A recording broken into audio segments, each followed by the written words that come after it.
Who down there talking about it's 11:42? Who is that now? Who is that? Is that Edric? Go back up.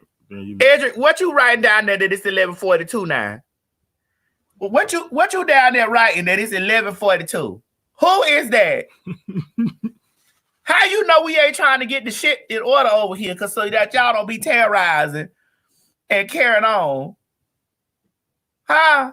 Where you at, Edric? I seen your comment. Don't start this shit this morning now. Y'all don't start this shit this morning. It's Saturday. Y'all went out to the club last night over there on Quarantine Radio with little thick finger ass Tory Lanez. Y'all was over there partying. Everybody was in the club getting stimulus. Yes, Tory. Everybody was in the club getting stimulus. Everybody in the club getting stimulus. Yeah, that's right. Thank you, babe. Everybody in the club. Thank you, Jayla Amore. Now, goddamn it, you already know that we're gonna be late in the morning. Now, shit, don't even start that. As long as y'all here, and on time, we ain't never late. Right.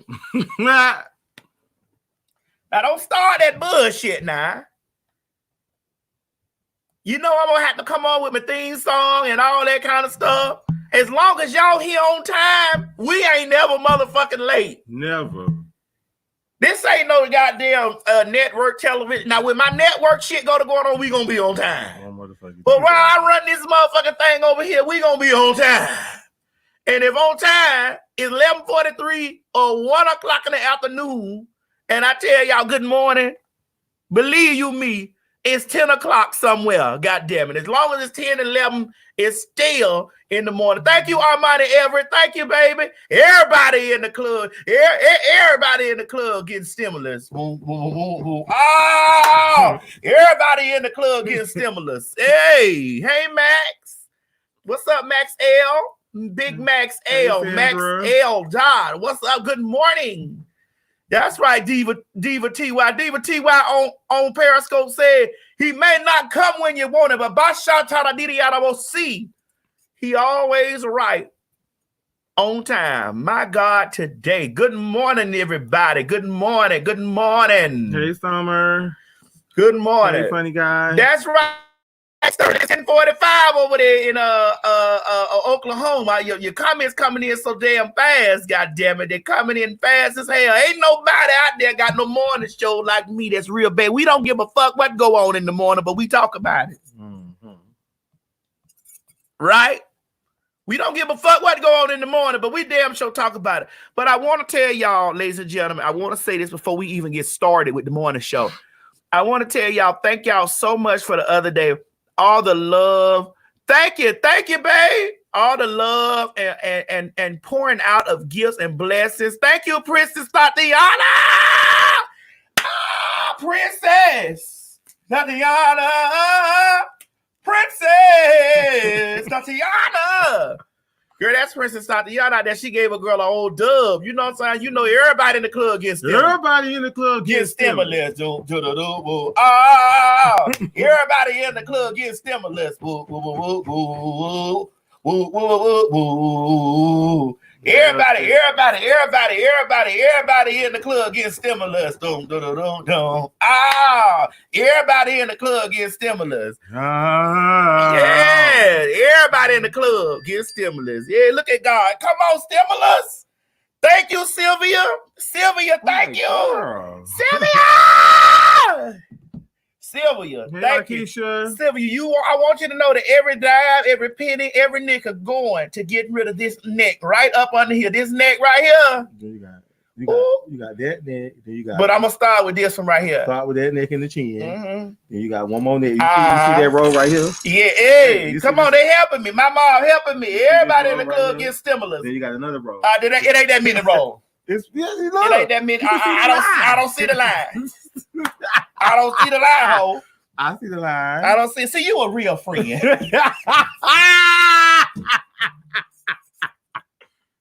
See, you a real friend. Message host. You a real friend. A real friend to tell you where your rose is at. But They'll tell you got a neck here, a neck there. Yes, Miss Sherry Bell. Everybody in the club gets stimulus. Blah, blah, blah, blah. Come on, Max L. Yeah. Everybody in the club gets. Girl, this thing's moving fast. You got to catch it. See if you can catch it like you be catching the men. You know, I always could catch me a man.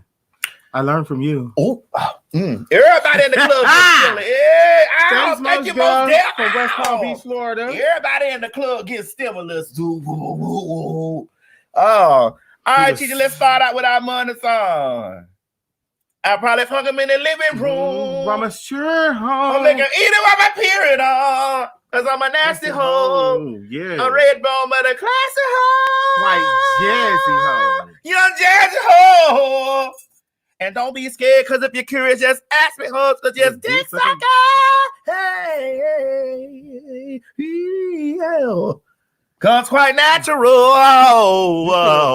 put a little reaper in because I'm the baddest bitch. What? Who's bad? You got to get up every morning to tell yourself that. Even if you got necks that come from right here, and right here, even if you got necks that do all of that, you got to tell yourself in the morning, because I'm the baddest bitch. What? Who's bad? Bitch. And if you get up in the morning telling yourself that you the baddest bitch, that means you don't see nail walking bitch. And it ain't because you a narcissist. Hold on. Ooh. Come on, LaToya. Everybody in the club getting stimulus. Oh, come on. Everybody in the club getting stimulus. Oh, I know how far to come back. Bitch, you see, that's once again, you've displayed attributes of being a real friend. Because if you would have went back home. Yeah, everybody in the club getting stimulus. Ow! Everybody in the club getting stimulus. Chichi, I remember I used to dance. You still here? A little bit. You know what I'm saying? It don't move like, it move more like jam. Cause back then it moved it like jelly. It moved like jam now, cause you know jam more packed tight together. And jam more thicker. And thicker. Yeah. You know, jelly a little loose, but see, jam is a little jelly a little loose, but jam more thicker. Yes. My shot time. Yes, he's coming. Chichi, we got to start doing. Yeah, come on. Yeah, everybody in the club getting stimulus. Oh, come on, T. Everybody in the club getting stimulus. Wait a minute, they can see the back of this. Yes. So I got to cover that up. Hold on. You should stop rolling around. I can only let the everybody in the club get stimulus. Got to take it home to the. Everybody in the club get stimulus. Oh, everybody so that's the mission between scrap around your ankles and what's that man's name that was singing that song? Whatever happened to him? 1, here comes the 2 to the 3 to the 4. Everybody's drunk out on the dance floor. Everybody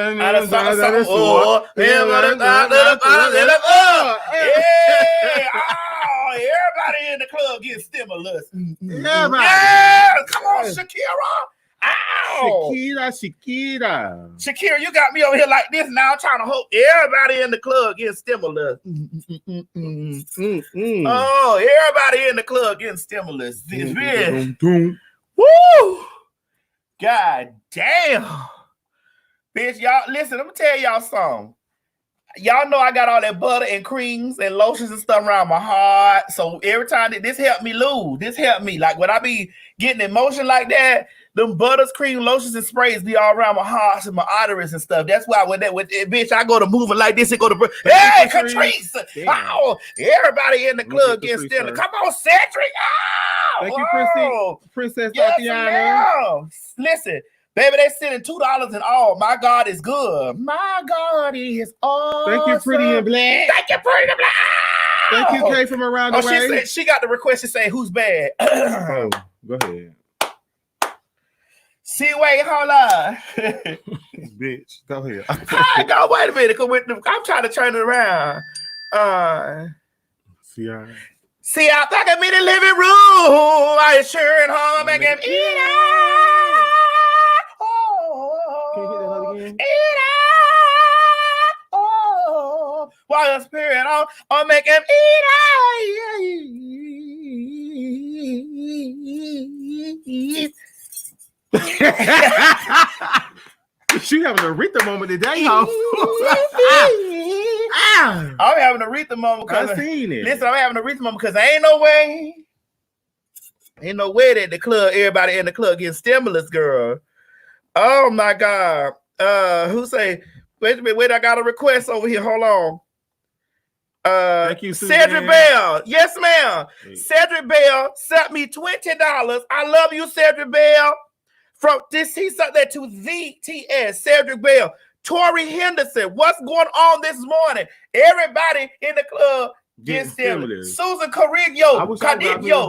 Listen. I wish I got me a stimulus, girl. Yeah. Oh, Chichi said, Chichi, you put that down there. You about to pin that, Chichi. You go show right there. Show. How you do it? You go show, Chichi. Right, show. Oh. Let me go. I ain't got stimulus. I'm watching comments on my show. I mean, girl, you okay? Don't come on with those Ronnie Ho quotes. Sometimes you got to use what you got to get. Sometimes you got to use what you got to get what you want. Well, girl, if that's all you got, you don't want much.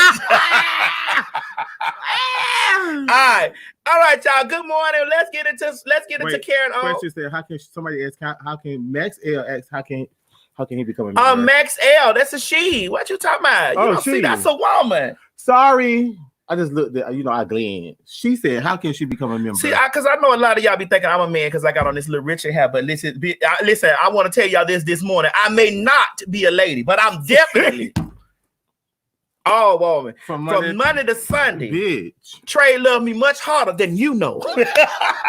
So, you got to go, and there's on top of my YouTube channel, you click join. You already a member. She is a member? Yeah, you see the little mark over there. Baby, you already a member already, baby. I got to start uploading those old video tapes that I done found. Those old tapes that I done found. I'm still looking for that video of me going out there trying to help you get this apartment. Oh my God, today, y'all. Listen, y'all. Hey, come on, member. Hey, listen, y'all. Listen, I want to tell y'all something. You already know. Listen, y'all need to know this right here. Know this and know this today. Anytime you hear this right here, hold on. Anytime you hear this right here,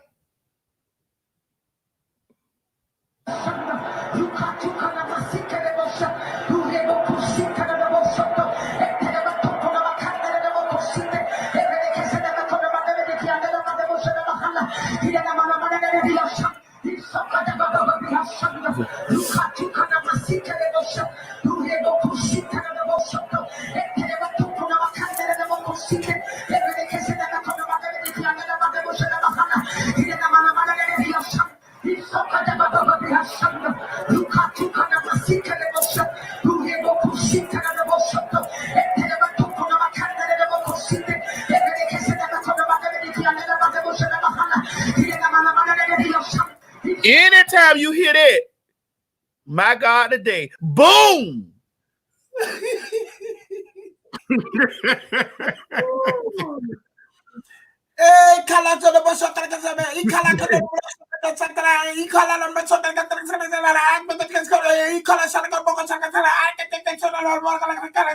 What she said was, I want to wish Miss Mary a happy birthday. I know Miss Mary celebrated her birthday this week, and I wasn't able to call in the Maddie show and tell Miss Mary happy birthday. So I'm going to take this time right now to tell Miss Mary I say happy birthday. And I hope T.S. Madison give Miss Mary this message that I told her happy birthday. And a lot of people think that I don't fool Miss Mary because I didn't call her and wish her a happy birthday. But I want Miss Mary to know that ain't nothing changed between us and her birthday. And I just want her to know her birthday. I celebrated, but I wasn't with her when I celebrated. So you tell Miss Mary, I'm going to tell her her birthday, and I ain't forgot about her birthday. And I just want everybody to know that me and Miss Mary, we still cool. I don't care what everybody said on the street. They said in the street that me and Miss Mary don't fool with each other, but I want everybody to know that I still fool Miss Mary. Miss Mary is still my good sister. I grew up with Miss Mary. Me and Miss Mary, we go to the beaches down together when I was in Florida and everything. He told all that bullshit about her. She said everybody all the times that me and Miss Mary been together, but me and Miss Mary, we've been together for a whole long time, and I just want Miss Mary to know I wish y'all a happy birthday, and I wish I was there, but I had to go smell some more sheets. Give me them sheets. Happy birthday, Miss Mary. Oh. Hey, that's Shati. Yes, ma'am. Good morning, Miss Sophia. Good morning. Good morning, man. How you doing, girl? Hey, Chi. What's going on, baby? Good morning.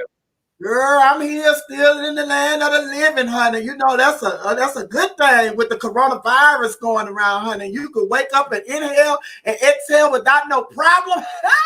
Hey, my God.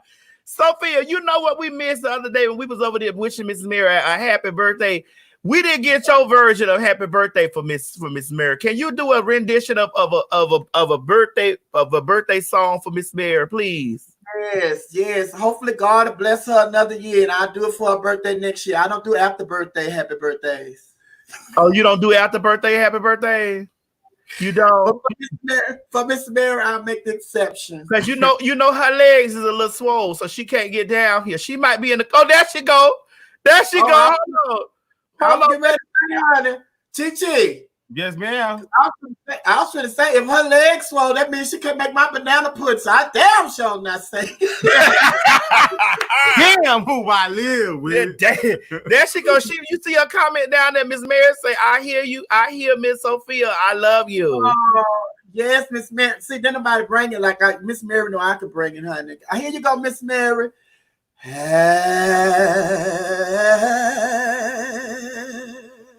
Happy birthday, dear Miss Mary. Happy birthday, dear Miss Mary.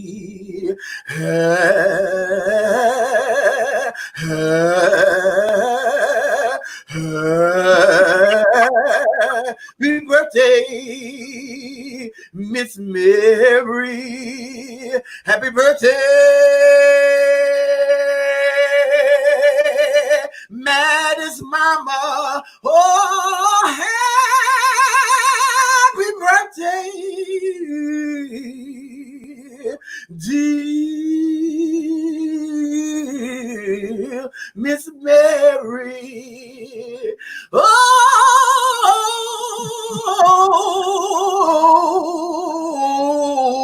happy birthday,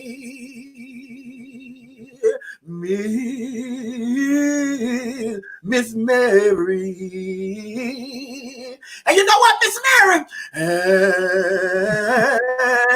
many.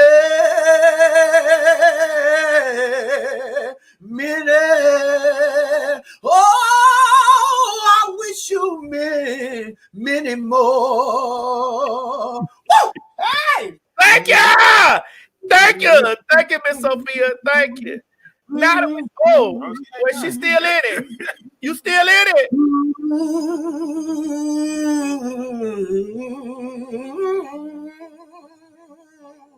I'm trying to let it go, Cherry, but I just can't. Woo! This is a celebration, y'all.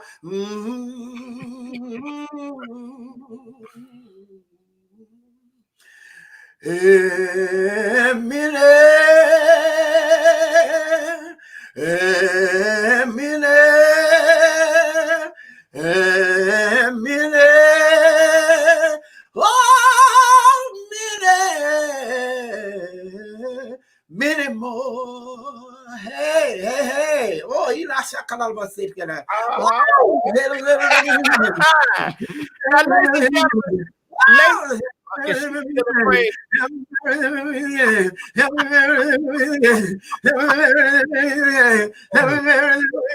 I said, tell Miss Mary, send me a piece of cake. Yes,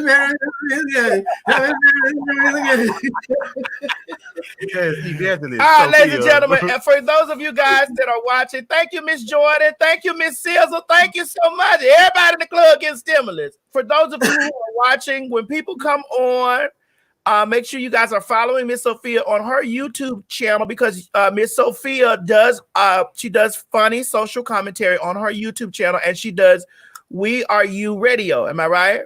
Yes, girl. Can you now, Sophia? That's a pretty lip you got on this morning. Oh, girl, you know this. I had to put this on. This is the first time I sported this lipstick, girl. This lip polish. I'm sorry.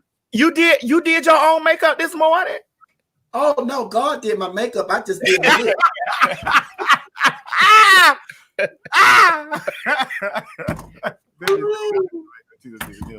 Lord. Wait, God did your makeup this morning? God did my makeup, honey, and I just did my lips. That's it. He did all that, honey. I just had to enhance these old lips. He said, "What you gonna put on your lips today?" I said, "I'm finna go over here with Maddie and Chi-Chi.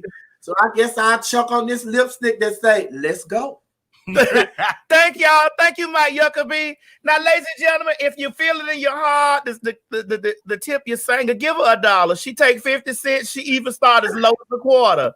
You get what I'm saying? She's that old.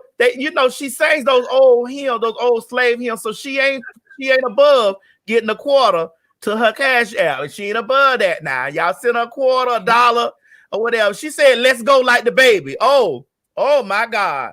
Well, that's for another day, because we are doing the Queen Supreme Court on Monday, and the baby's album is definitely up on the docket. Baby. Did you see the picture that they had of him when he went to jail in Miami? They got him on one side, say the album need to be. But I just don't. I like the. Okay, I'll talk about it on Monday. I ain't talking about it. Yeah. I ain't talking about it today. To this morning. All right. Now, Sophia, I don't know if you tuned into last week's show or the week before. I think it was not last week, the other day's show. Hey, thank you, Sean Baker.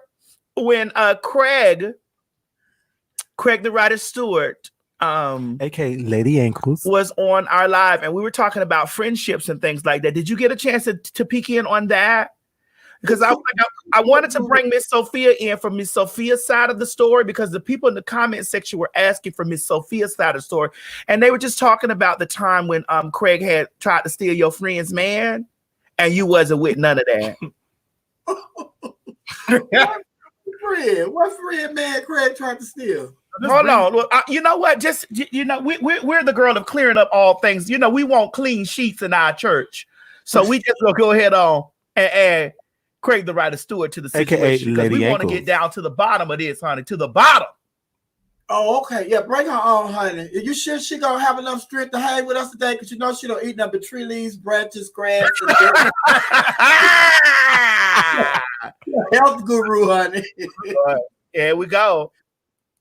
Hey, Craig. Matter of fact, we too far from each other. Let's get close. Hey, Craig. Hey, y'all. Let me turn it this way. Hey, Craig. Hey, Sophia. Come on, B. Hey, Craig. That's my friend, baby. She don't eat meat, but she do a hell of a job sucking it. Oh, my God. Now, Sophia, I don't really suck dick like that. I eat booty. Oh, but they told me how you try to get your membership in deep stroking cocks. Wait a minute. First of all, Madison, why you sitting here lying to this lady talking that lipstick look good on her? Because that woman lipstick do look good on her. That's why I moved it in real close. Matter of fact, this is what I'm gonna do so that we know that what's going on. I'm gonna move it in real close. Hold on, so we can actually see how good Miss Sophia lipstick look on her.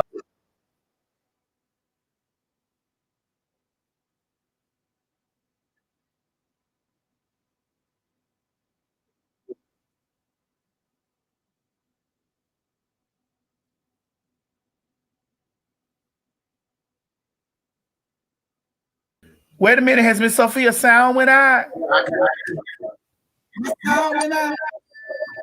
I couldn't hear you when. Wait, let me test it out again, because I know Sophia for her works. Let me see that her sound really go out. Let me see.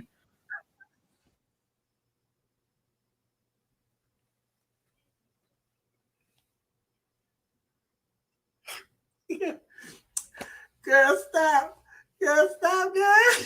I knew that sound didn't go out. I knew that. I knew that. I said, let me go ahead and do a test on this bitch sound. Yeah, I heard her that time. She was acting. Oh, girl, no, her sound was never out. Okay. Sophia, you a mess. All right, Craig.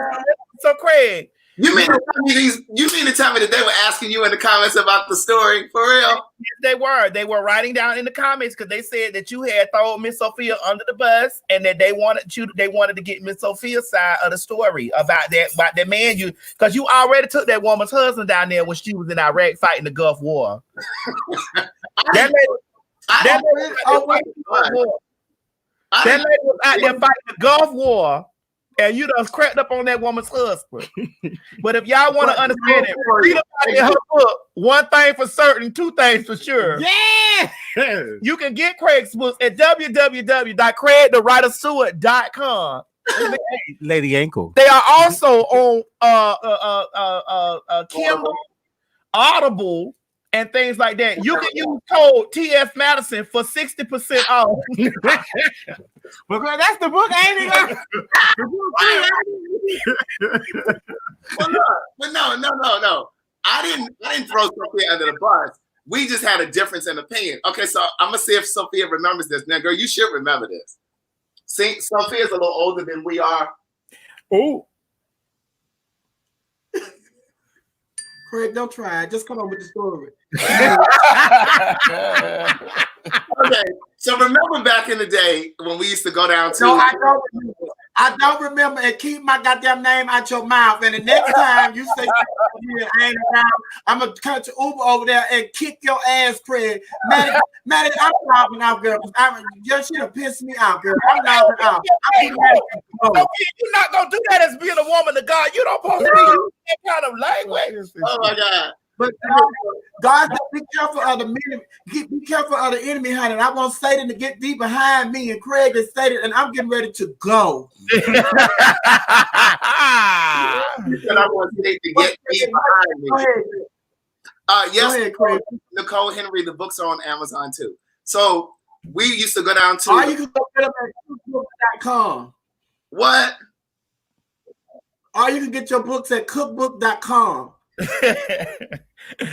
or you could get them at Door Stoppers. Yeah. Yes, Door Stoppers. Wow. You gonna let me tell the story? Yeah, go ahead. All right, so Sophia, remember we ain't gonna name any names. So we used to run to the remember they used to play volleyball down at the park. And this was after we did the play. This was after we did the play the first time. And so you remember how your good girlfriend used to come to the rehearsal sometimes? You know what I'm talking about, right? No. What the name start with? Text it to her so she can see it. Yeah, I'm gonna text it to you. But finish with my phone is charged. I have my phone off, honey. It's charged. You know I have my phone issues. Stop that, Maddie. Okay. Girl, you know I'm having phone issues and I gotta cut it off the charger. But just what's the name start with? You call him P with a P. But the real name start with a J? Yeah. Okay. Everybody know who that is. Everybody know who that is. Well, but look, they don't. So, but everybody, a lot of people in the chat room know. But because I talk about it all the time. But go ahead. So we are using name now because everybody know who that is.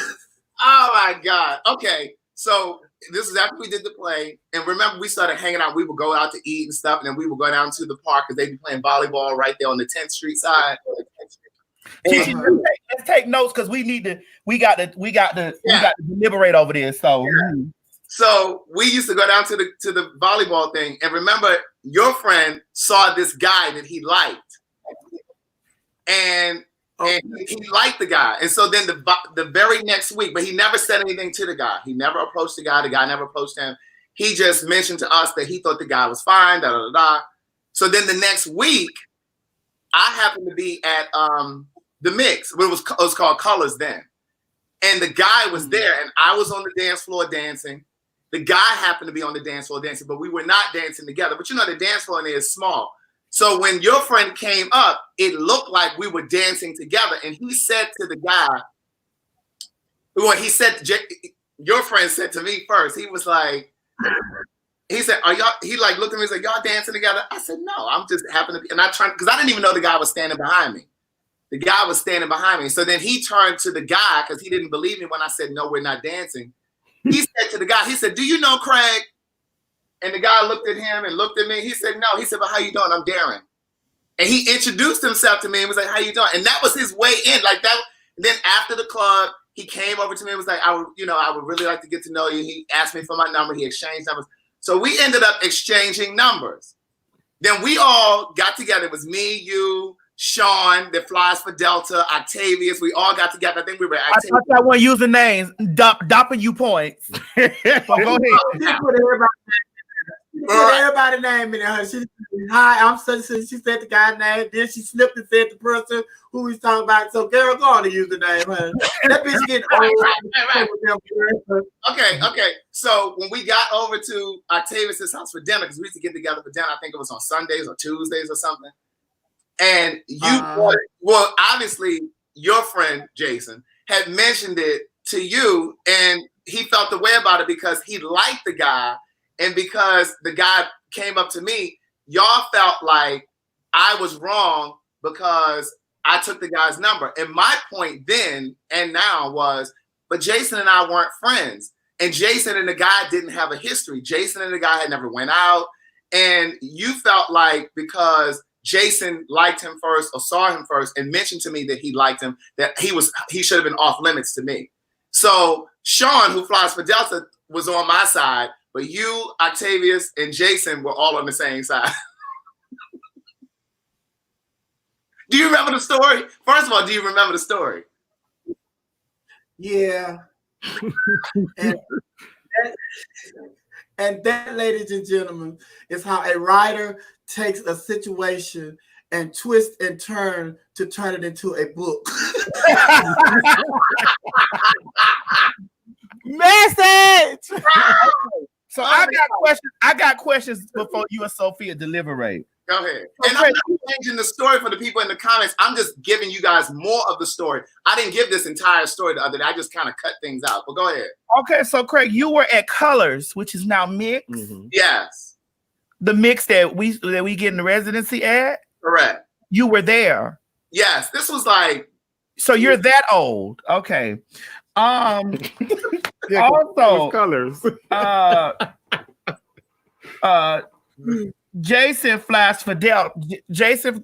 No, Sean flies for Delta. Sean flies for Delta. Okay, so this is why you get those free Delta coupons. Okay, I'm understanding these things.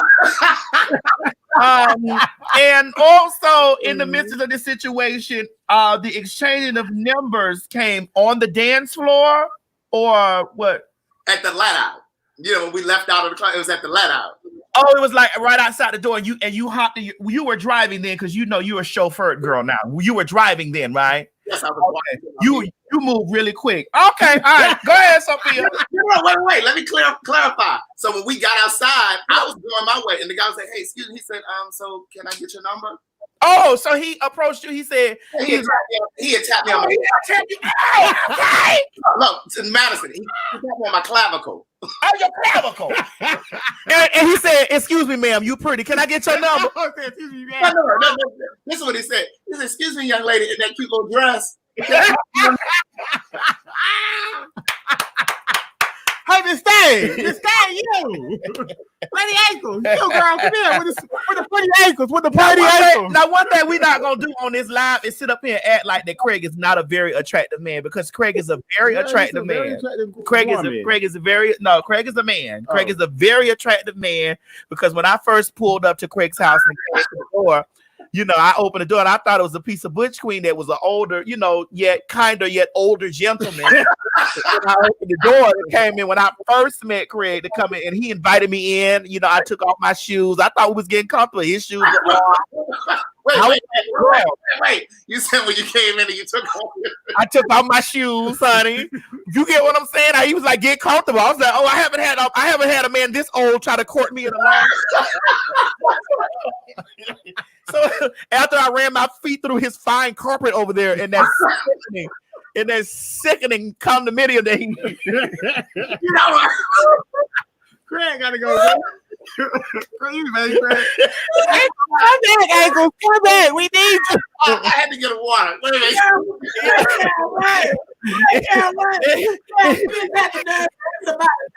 Shoes out when they came in the house. Bitch, this ain't your this blown apartment, people. So I ran my feet through the carpet, and I did find it. I was like, the setting is very nice. He had the. So if you guys are ever booked on his podcast, I'm just giving you step by step, So, he had the podcast set up over there on the table. The mood was very nice, Now I did find it very warm in the house, So being that I'm a girl that knows when a house is very warm, a girl is definitely trying to keep their light bill low. Okay. So this let me know at that time and place that hoe was a hustler. So I was like, oh, I'm dealing with a bitch of my own likeness. Okay, oh my God. Then we're sitting down and we're talking. So we're sitting down and we're talking and we're carrying on or whatnot. You feel me? Honey, wine was passed. Honey, he had opened a bottle of wine. I didn't know if it was Chardonnay or Pinot Grigio. Either way, whatever it was white. So, we were sitting there pouring up glasses of wine, girl. Getting me in the mood, honey. And so, girl, I looked at his feet because I'm the type of girl, I don't give a fuck if you're gay or straight. I'm going to look at your feet because that tells me the maintenance on your body. The feet tell me the maintenance on your body. So I looked down at his feet. I was like, okay, he has very nice feet. He was very handsome and stuff like that. I didn't know where this was going because I started to get drunk and it was hot in there. So he turned on the thing and we started doing the podcast. The podcast is still available on CraigTheWriterStewart.com. Craig, why don't you drop it down there in the comment section, girl, so that you can put the very first podcast that you did with me when you find it. You got to be ready, Craig. You got to push several times. Be ready. Go ahead. So, we sat down and we did the thing or whatever, girl, honey. And then afterward, when his jack started going off and my jack was going off at the same time, this is when it got real intimate. And now we'll get back to that. So, go ahead on now.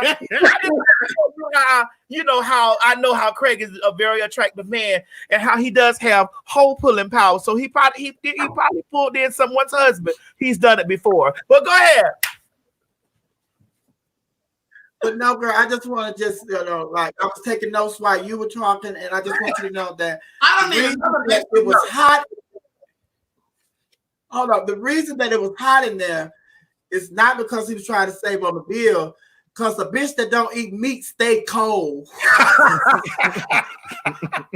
Well, no, at that time, he was eating meat because what I didn't get an opportunity to tell y'all, he raised up. You get what I'm saying? He raised up and walked in the kitchen and commenced to cooking me a meal, and he was like, well, girl, do you want to eat? And this is when I found out that Craig could cook, he was like, would you like for me to prepare you something? And then he was in there preparing or whatever. And I was like, oh, I really felt wine and dine like a lady. You know what I'm saying? And then for some strange reason, I was sitting over in the sofa and the jack was going off. And the jack was going off, and I was like, well, girl, your jack going off, mine going off, and this is the same boy want to eat us up, girl. That's when I made my move. I was like, well, girl. This is you said you started out. You said when you first met Craig, we're not going to play now. Craig is a very handsome young man. But I was like, girl, I'm going to have to take your card, girl, because when I first met Craig, my cat immediately said, wow. He said, what's up here? My cat said, wow. So I knew immediately it was about to be a cat fight. Listen,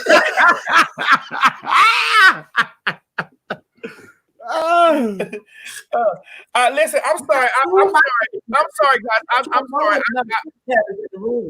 I'm sorry, guys. I made this whole conversation about me, and what I'm saying, and that's what the girls have already accused me of being of narcissists, and I've made this situation about me. Let me step out of the way. I just was putting in my input on how I met Craig and how Craig is very much so a seducer. I was letting y'all know. I was setting it up so that you girls could know that Craig is a seducer, honey. Just to add on to the story. But go ahead, Sophia. So what's your intake on the situation? The narcissist is moving out. But the situation.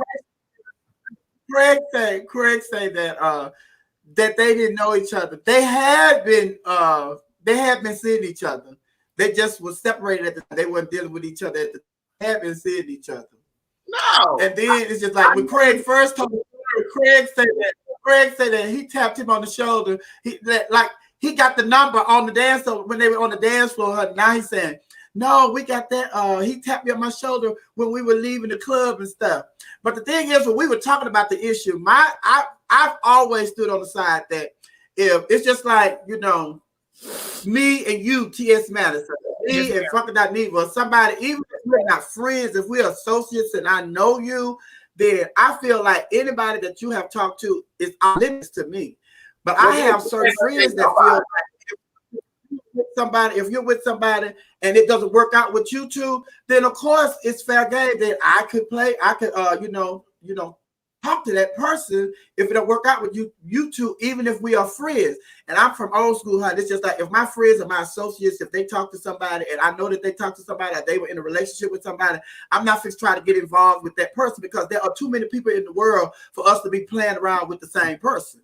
I just feel that way, but other people feel differently, and I respect that. And all I ask that they respect, honey. But I'm not fixed to do that. I'm not fixed to be on somebody else's turf because I feel like if you feel that way after we're separated, then I think you felt that way when we were together. So you talk to that person, you wanted to approach that person when we were together. If you are that comfortable stepping to them after our relationship is over or whatever dealings we had is over, and I just don't do that. Okay. Well, from what I heard, Sophia Craig said that they was not friends, like that he didn't know the other boy. He didn't know him. He's Craig from Ryder Stewart. No. But I wasn't even using that at the time. I didn't even know. No. He did not know me, and I didn't know him. Like I never saw him until that day we were at the park. And Jason was like in a gaze, and I was say, "What you looking at?" He said, "Oh, I'm looking at that guy right there." And I was like, "Oh, okay." I thought he is nice looking. I wasn't paying attention to the boy. And then when we left, the guy got in his car. See, the day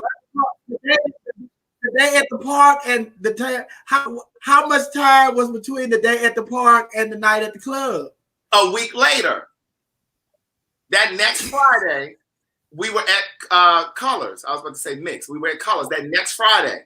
I didn't even know the boy was on the dance floor. I just happened to be on the dance floor. And then I saw Jason. I spoke to Jason. I said, "Hey, what's up?" And he saw the boy behind my shoulder.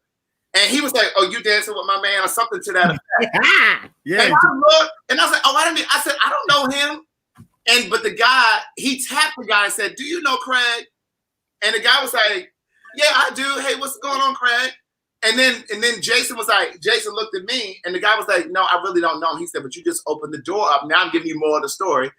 The guy said, "You just opened up the door for me." He said, "But hey, how you doing, Craig?" And that was it. Jason and I walked, that was it. I went my way, Jason went his way. The club lets out. We're walking out. The guy grabs my attention. "Hey, can I talk to you?" And and that was what it was. But going back to the point that you were making, my point was Jason was your friend. I had just met Jason. I didn't really know Jason like that. So it would be different if it was somebody you were interested in because you and I are friends. Madison and I are friends. Chi and I are friends. Of course, that's off limits. I wouldn't touch that. But like Jason, so my thing is, for every single person that you find attractive, that's off limits to me because you think he's attractive? No, the thing is, it's just like you said. You said Jason tapped him on the shoulder and asked do you know Craig? If there was not some kind of connection between them two, or if they have not been talking to each other, I wouldn't tap that person and get a verification if he knew you. So that lets me know that, if I'm gonna ask this person if they know you, then of course I'm involved with this person in some kind of way. Because I'm not just going to come and ask you if you know a total stranger. This is somebody that I have been with. So I'm going to ask you in front of this person, and if it looks like, you all dancing together, I'm not just going to come up there. It's just like, okay, there's Craig and there's the person that I like, but I'm not involved with the person, so it don't bother me that they up there dancing together. But if I make that type of move and come and ask, it's just like, yeah, honey, something going on between us, and let me find out if something going on between them before I take this any further. I didn't even know the boy was I didn't even know he was there until Jason was like, "You dancing with my man?" And I turned, and the guy heard us talking, and he turned around, and he said, "You know Craig?" And he was like, "No, but I do now. Hey, how you doing, Craig?" That was Okay, well, let me ask this question. Let's just put it up in the air, okay? Because I've been a part of a situation like this before, but a little bit more deeper. You get what I'm saying? Let's just say, let me just for asking, What is the limit of statute of limitation? What is the limit of statutations on messing around with someone who a person in your circle has had prior connections to? What's the limit of statutations on that? Now remember, we in the gay community, so we're 1 degree of separation, not 6, 1. Sophia, what you think? I'm zero. I'm not fixed. I'm not going down that road. It's 0 for me. So if I know that somebody that I know or that's been in my circle or something that is involved with somebody, I'm not interested. Okay, question to you. So when you say involved, do you mean they in a relationship or they just have a relation?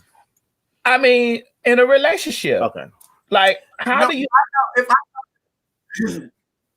Especially if they had a relationship, but even the people that have been together, if I know they've been together intimately, even if it's like one night stands and all of that, but these one night stands don't end up being one night stands. One night stands end up being 2 night stands when a person gets lonely. Like right now, we're in this coronavirus pandemic, and a lot of people that had one night stand, they're calling those one night stands because they lonely. So it's the 2 night stand now, and probably a 3 night stand the longer we stay in it. So it's just like anybody that I know that has been intimate with somebody, I'm not interested. Anybody that I know have been in a serious relationship with somebody that I know, friends or associate, I'm not interested because, just like Craig said, we're 1 degree of separation, not 6 within the gay community. It's just like there are too many people in the world. The world is too big for us to have to share the same person or rote the same person. It's just like the person is out there for you, but you're just not willing to put the time and energy into waiting. We're so in a hurry to try to find somebody because a lot of us are scared to be alone and to be lonely. So we'll just, pick up the scraps that somebody else throw in the streets. And it's just like, I'm not a scrap person. I don't need nobody else's scrap. I deserve my own. I agree with Sophia. I agree with Sophia. I personally wouldn't date somebody that a friend of mine dated. I wouldn't date someone, and that's happened to me. Now, I've had friends that hooked up with somebody that I was in a serious relationship. Like the very first guy that I ever lived with, traveled with, all of those first with, one of my former friends dated him years after I did. I was long over it, but I just thought it was tacky. Well, my question is, do you believe that things can just happen? Like it just happened? No, not if you're an adult. Not if you're an adult. Things don't just happen. Things don't just happen to adults. I do think, though, that sometimes we're meant to be bridges for other people. So, in other words, say, for instance, I meet somebody and we never have any type of intimate thing. Let's just say we go out to eat like twice or whatever, and we may talk on the phone a little bit, but that connection is not there. And then Chi-Chi meets the guy. And that's Chi-Chi's husband. And that might be Chi-Chi's husband. I'm not going to be upset about it. If I did not have no real connection with that person and nothing really manifested from that, why should I stand in the way of that? And I think sometimes we conflate things in instances like that. Mm-hmm. Okay, well, I can see it from that standpoint, but you just saying like if you guys didn't share anything intimate, like relationship, like life, like you didn't share any life, stuff like that. Okay, I get it. Because, I've had this situation. I've been in a part of that situation where, it is what it is. I mean, it destroyed friendships and stuff like that, and reasons that we in rocky places with friends at this moment, because stuff like that happened. I feel like if I've been living, if a man's been living in the house with me, we've been living together, loving together, this and the stuff, and I done been on the telephone calling you as a friend and communicating with you like the situation that's going on in the house, like you my friend, so I'm telling you, girl, this done happened, that happened with us, whatever, and then I don't give a fuck if it's 5 or 6 years down the line, 2 years, 1 year, and now all of a sudden that's your nigga. That's off limits. You the bitch that told me throw that nigga. You the main bitch telling me throw that nigga out. Mm-hmm. So if I would have threw him out then in my brain, like me thinking like this is me, would you have ushered him in like as a safe haven? Yes, girl. Would that have been the case? Would she have ushered him in? Because then you see him down the line. This my man, and even though people are not together at this point, it still transpired, and it just dissolved a friendship. You know what I'm saying? It just dissolved it, and you do try to go forward, and you do try to move past things like that or whatever, But you think about it like, damn, I I don't want to never be in that situation again. Or like, and in the brain, it's like, how could this still be your duty? Mm-hmm. And this is a nigga that you done had this bitch done had conversations with you about, like, this person done broke this person hard, or done been in a down like full flat tire situation with this person, and you've been on the friend side, like, giving encouragement, and how dirty this nigga is, because you've been schooled about how dirty this person is, and you've watched this person be dirty. How is this your man? And then in the place of this situation, how would you feel even coming to the table, being that we were closest friends, Christmas, holidays, family, our family, we close. Like, how would I sit at the dinner table with you and the nigga that I know, that done did these things or whatever? We done fell out, this nigga done broken my shit, done stole done did all kind of shit that this stuff about. And how are we going to sit over here across the table and have Christmas dinner? I can't be in my heart.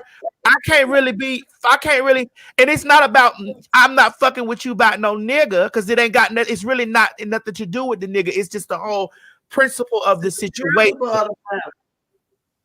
Because the nigga is, and the thing is with that last example that Craig used the example, like, if I meet somebody and we talk and we sit down at a dinner setting and we have conversation, I feel like the vibe is not there, blah, blah, blah, then nothing happened. But, you agree with what I said, because the thing that I said is, if that somebody has been intimate with somebody, even if it's a one-night stand, but that's a whole different situation. You all didn't go that far. So, of course, Chi-Chi, he's not off limit to Chi-Chi, because y'all wasn't intimate and y'all wasn't involved in a relationship. But it's just like Maddie said, it has dissolved out of friendships, because it makes the person question your loyalty and your honesty. Because I feel like, if you that comfortable stepping to somebody that I've been involved with, or somebody that I have had sexual relationships with, then I would think that you have been wanting to sleep with that person while we were together. But so you wasn't really for the success of my relationship, because you wanted the relationship to end so you can get your chance with the person. And like Matt said, we talk to our girlfriends about different situations and stuff. You know some stuff about him, because I've shared that information with you, so now you experience it for yourself. But this is the thoughts that are in your mind. You're thinking this in the mind, and in the girl's mind, that may not have been the case. It might have just happened. You get what I'm saying? So this is why I was like, well, can some things just happen? Because for me, it's just like it's not about the man, because two things I found out. Two things I have found out about men. Okay. When they fall out with you, their ultimate goal is to devastate you. So they're going to go two places: your close friend or your worst enemy, so that you will know, bitch, that they done been there. You're going to either find that nigga with your close friend or your worst enemy.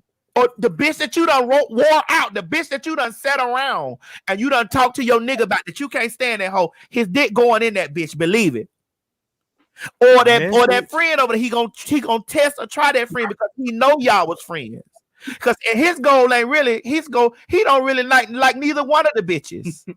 It's just the goal is to terrorize you. So at the end of the day, my thing is, when it went with this is, with the friend, it's not about the man. It's about not having the vision to see that. Right. That it was bigger. It ain't got nothing to do with you, because obviously it don't, because they not together, or the people not together, because usually it happens they don't be together. Yeah. They're not you, because he's the same nigga that she told you about on the telephone. Right. But and it's just like you said, they're not interested in the friend. They're interested in using the friend to get back at you, because they want to show you. They want you to be. They want to. a deep hurt. They will experience a deep hurt. But my thing is, it's just like when you say things just suddenly they just happen. Some things just happen. I don't give people that pass that things just, especially if they are adults. It's just like I don't give people the pass when they say, "Oh, girl, she got drunk, and that's why she said such because she got drunk." I don't give people that pass because when you give people that crutch, they're gonna lean on it all the time. So it's just like you knew what you were doing as an adult, so it's just like when you were drunk, you knew what you were saying, and you want to say. If you want to say, you said what you want to say when you were drunk, and you been want to say it. So I'm not giving you that pass sign to say, "Oh, she was drunk." You got to give her excuse. You got to give her a pass because she was drunk. She was out of it. Now that bitch knew what she was saying. She probably got drunk just so she tell me that. Right. So, yeah. You saying in the example that I gave, I went out with a guy like 2 times and we talked on the phone and nothing happened. Nothing happened. And I'm like, oh yeah, he cool, but I don't really like him. But then somehow something happens, y'all click at a little get together or something. You saying that you couldn't date him because he and I went out? No. Intimate. If I know you've been intimate with somebody. Right. Okay, yeah. So we saying the same thing, yeah. Even if it was a one night stand, if you've been intimate with somebody, they're off limits to me. If you've been in a short-term relationship with somebody, they're off limits to me. If you've been in a long-term relationship with somebody, they're off limits to me. Yeah, I get that. Anytime you get intimate with somebody, they're off limits to me. And then I say, I don't. It's a one night stand because one night stand, y'all can have a one night stand, and then it's just like y'all go both get in a relationship, and then the relationship don't work out, and then that one night stand could turn into a booty call later on down the road because they're not in a relationship, and because y'all been intimate before, so they're gonna pick up the phone and call you. Let me call, it's just something I'm doing, because I'm not with nobody, but I still have needs, I still have wants, I still want desires, and this is the person that I've been intimate with before, so let me give them a call. Right. So I don't put on that list. Yeah, look, there's a lot of people down here saying, like Siobhan Calhoun said, "You are so right, Maddie. My kid's dad got with my homegirl." I mean, this is not what I'm speaking is not something that's not, happening. This shit happens. This type of stuff happens. It does. It happens because we see it at a lot of family reunions. We see it at a lot of reunions where, somebody, our cousin was talking to somebody, then they end up talking to another member of the family, then they at the family reunion, they at the family picnics and all of that. And then one of my good friends, she's in a relationship like this right now, and she talks about it all the time. And that's Rashawn Ali. Rashawn Ali said that her husband today used to date one of her friends. So it's just like it didn't work out between them, and she and her husband, they got together one time, and so they end up, clicking and everything. But, they end up getting married. Now they live happily ever after. They have 2 kids together, and they still together. But as far as the friend, I think she said that she and the friend they do speak. But at first, I think she's embarrassed because of the situation. But Rashawn Ali in that situation, and she talks about it all. She talks about it not all the time, but she'll go and she'll tell you about it. She said, "Yeah." So she told me because we were on our radio show at Streets, and she said, "So if I had your thought process," I said, "Sophia, I would have never been with who I feel like is my soul." I said, "But I just won't do it. I just won't do it." I mean, again, I'm like you, Sophia. I don't know if one of my friends somebody that I'm still currently friends with had an ex from college or something. Like I don't know if I could do that, but I do see her point too, because it's just like she got her husband now and her kids. And I think sometimes people get into the wrong relationships. And what if that relationship just needs to be recycled? And then they're supposed to be with you. You know what I'm saying? It's just so. I mean, shit, Alicia Keys and Swiss Beats, bitch. We see it all the time, but I don't know. Were they friends? Who knows? I don't know. They say, honey, sometimes your soulmate is somebody else's husband. Message.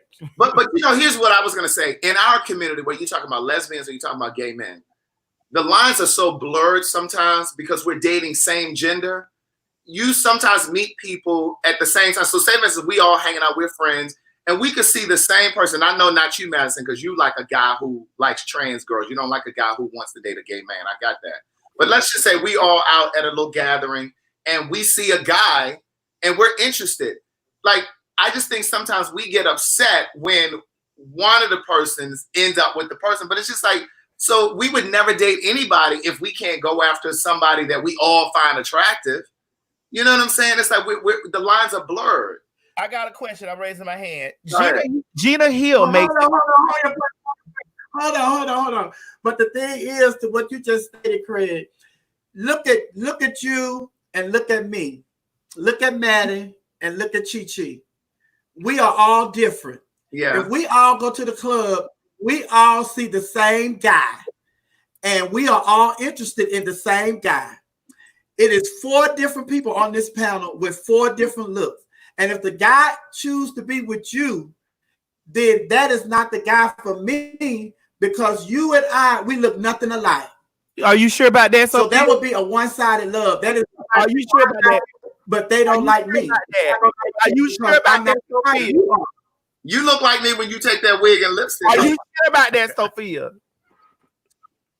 No, I don't. When I take this wig, I look like Danny Glover.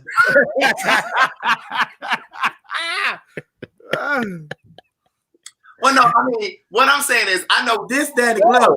Oh, wait. Like Craig. God damn. Who is that nigga? Who did that to you, my baby? Who did that to you? Oh. But no, but that's the regularly scheduled program.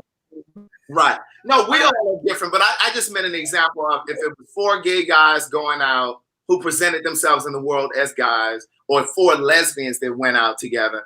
You know what I'm saying? Sometimes, you know, you just don't know who a person is going to be interested in. And I just think from the gate, you can't be upset with somebody because you see somebody first and you think they're attractive, and then your homegirl or your homeboy see them and then they click. You can't be mad with them because the person wasn't interested in you. All right, well, let's do this right here. I like to do this, okay? Gina Hill. Yes. 1K. Gina Hill was on which channel is that? Gina Hill was 19. Yeah, that's what I said. 1.9. Yeah. Gina Hill was asked a great question, because I've also been experienced with this in my same group of girls. What if your friend fucks everybody and one of the men she slept with approaches you years later? Is that person off limits? To be honest with you, I do have experience in that too. And you got experience everywhere. Yeah, I have lived. Girl, you have experience in that. I have experience in that too. You get what I'm saying? And the gag is like, I'm not finna motherfucking not date or marry this man because my whole ass friend sucked his dick. You get what I'm saying? Because my whole ass friend was out there in the parking lot sucking everybody's dick in the parking lot in the car. Or what if you meet him years later and you build a connection with somebody? Let's just say you're in the first 3 months. I probably was there with my whole ass friend while she was sucking the dick in the car, and I probably sucked the dick too. Because you know what I'm saying? So, because we was whole ass bitches at that time, sucking that nigga dick. Message hoe. And it didn't have nothing to do. See, this is here's the big thing for me that we trying to make. What we trying to break down was what makes it off limits. The off limit part is the connection. The off limits is the connection. The what? The connection. The connection, the building, the this after that. Because, bitch, we all done did some freak shit. And any bitch down there that said they ain't did no freak shit is a motherfucking lie. Because you hoes got, I said, no face, no cases. Bitches, pillowcases on a lot of you hoes' heads out there in the world right now. Don't you do it, Sophia. Don't you do it, bitch. Bitch, don't you sit out there and act like that man was not 10. That man waited good after the fish fry at Beulah. Don't do that. You know you was right after Beulah. Baby.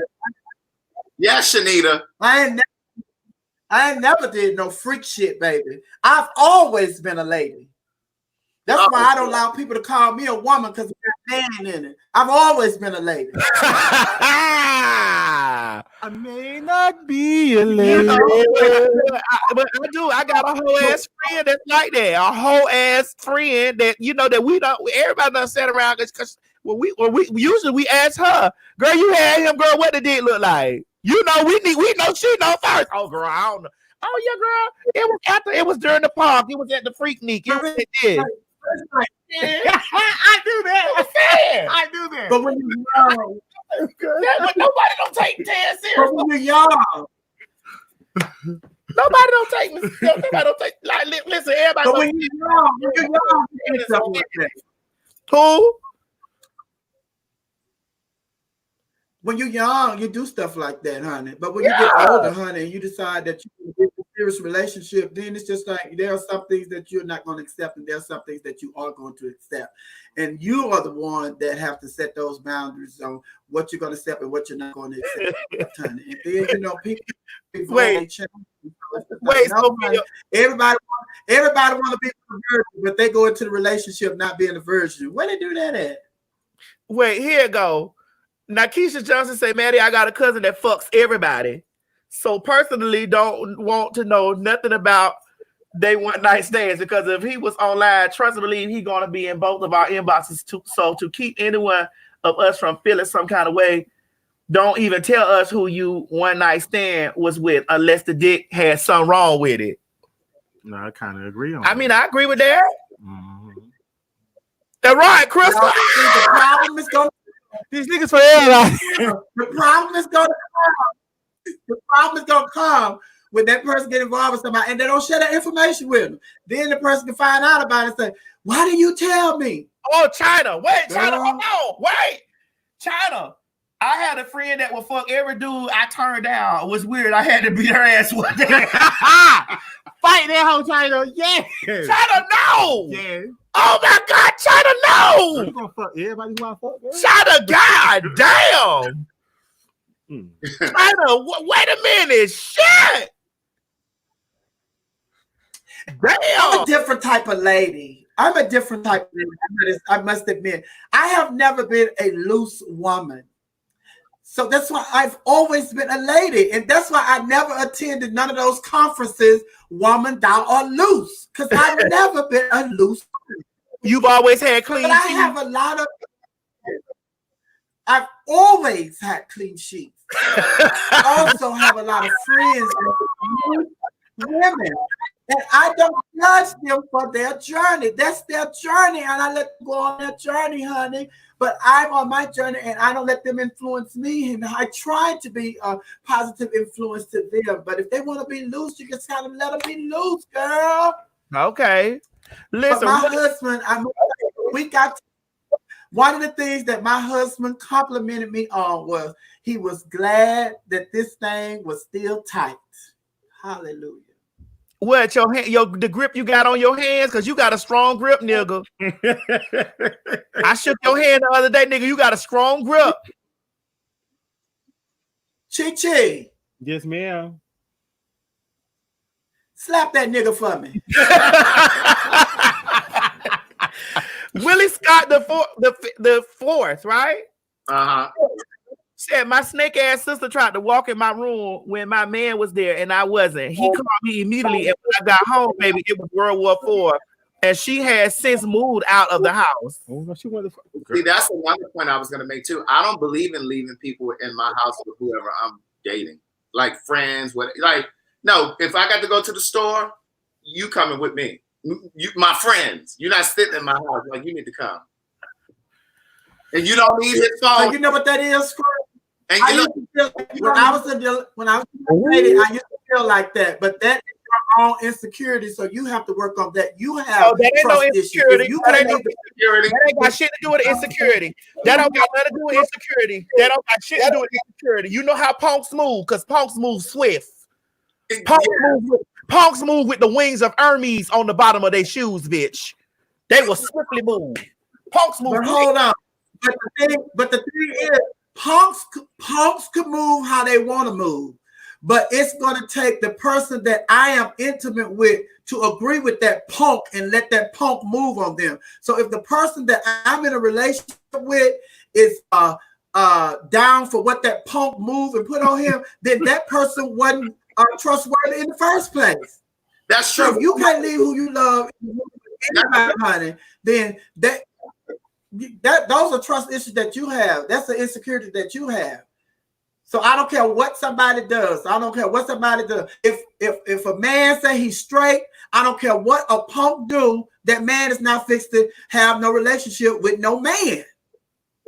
And the same thing with your friend. If and your girlfriend that you trust, your friend that you involved with enough to stay in the house with your girlfriend while you run to the store to make the right decision. If she decides to move on him, then he wanted to do it too. So it wasn't just, he didn't want to do it. The punk man brought the situation up, but your friend was in agreements with the situation too. Because if your friend hadn't been in agreements with it, it wouldn't have happened. So when you got back from the store, he said, babe, I know such a friend, but let me tell you what she tried when you went to the store.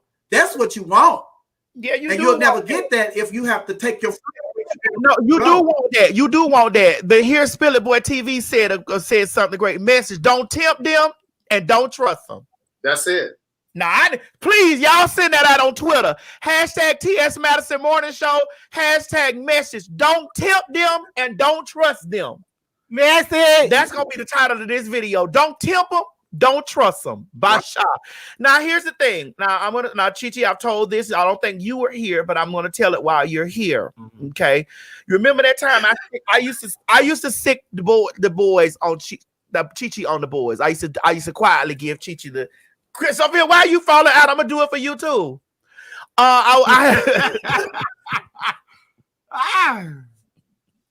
Which story are you gonna tell? I use what I usually like to do when I want to know if one of the trades, if I want to know if the trades like the boys or they like the trans girls, or if they like me or did they like the whole setup of the situation. Because some boys like the setup of the situation. Bitch, my dick hard. Who's sucking it? You understand what I'm saying? Mm-hmm. And I'm okay. I'm all right with a nigga like that. Because that lets me know you a jump off, I'm a jump off. This is a jump off situation. So when it's time for you to jump off. Hey, message. But so this particular piece of trade was acting like that she had like the girl or whatever. So 99.9% of the time, all the trades fail. They'd be the jump off, which lets me know how far to go into the situation. It's maybe been one, maybe twice. You don't say like twice. About 2 times. And y'all know I'm that friend that fuck a lot. And I'm just keeping it 2,000. I'm just keeping it 2,000. I like to jump off, bitch. When I'm celibate now. I was gonna say you ain't doing nothing now, though. I ain't doing nothing now, but bitch, when I was doing it, I like to jump off. And I like to handle me and be like, okay, well, shit, when you see me in the street shouting, you don't know me. You ain't got to worry about your tea getting spilled, because bitch, I don't want you getting my tea clock. Piece of trade, no ma'am. So this boy in particular, came down and carried on or whatever. We carried on and so this when Chichi had her car. So I said, Chichi, come around here and pick him up and smoke him out and then do the things.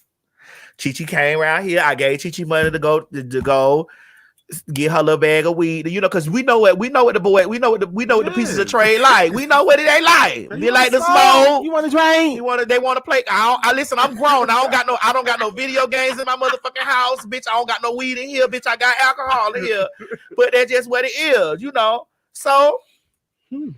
I had gave Chichi the supply and gave Chichi a little change just to handle the business for me, girl, honey.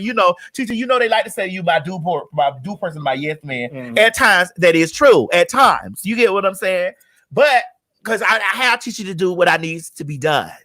So, Chichi got went to school, the boy, whatever. So what happened was, go ahead. Let me tell you. Because see, I wasn't in. I set it up. She set it up, but she wasn't there. So what happened was, I came and got the boy from this when I had my apartment. So he was over here. So she said, so I came and got the boy. So I took him back. But we went to the home. We got some treats and we came back, had a little bottle. I had it set up real nice. Yes, I was like, handle that, Chichi. Handle that. Go ahead, set it up real nice or whatever, girl. So, make a long story short, girl, we sitting on the couch. We just, we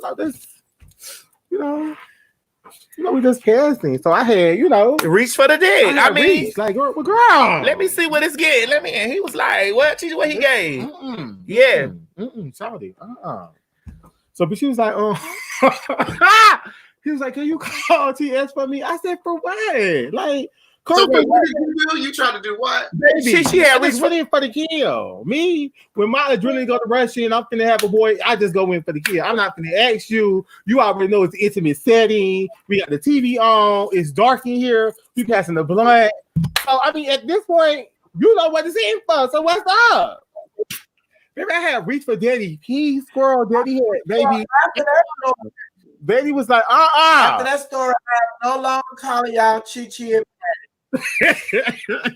After that story, I'm no longer calling y'all Chi-Chi and Maddie. From now on, Craig, we're going to refer to them as Thelma and Louise. So, girl, he was like, can you call Maddie on the phone? I was like, for what? He was like, I just want to talk to her. So I went in the room. I said, girl, listen, it didn't work out. He want me to call you. And then I'm finna call you. And pass to the phone, so he could talk to you, so you could just. She was like, "All right, girl." So he got on the phone. Then go ahead. And he went outside or wherever he went. He was like, "Boo, can you come get me?" I was like, "What's wrong, babe? What happened? You know what I'm saying? You ain't want to smoke." He's like, "No, can you come get me? I just want you to come pick me up. Come over here and pick me up." And I was like, "You don't want her to bring you?" He said, "No, I want you to come pick me up." No.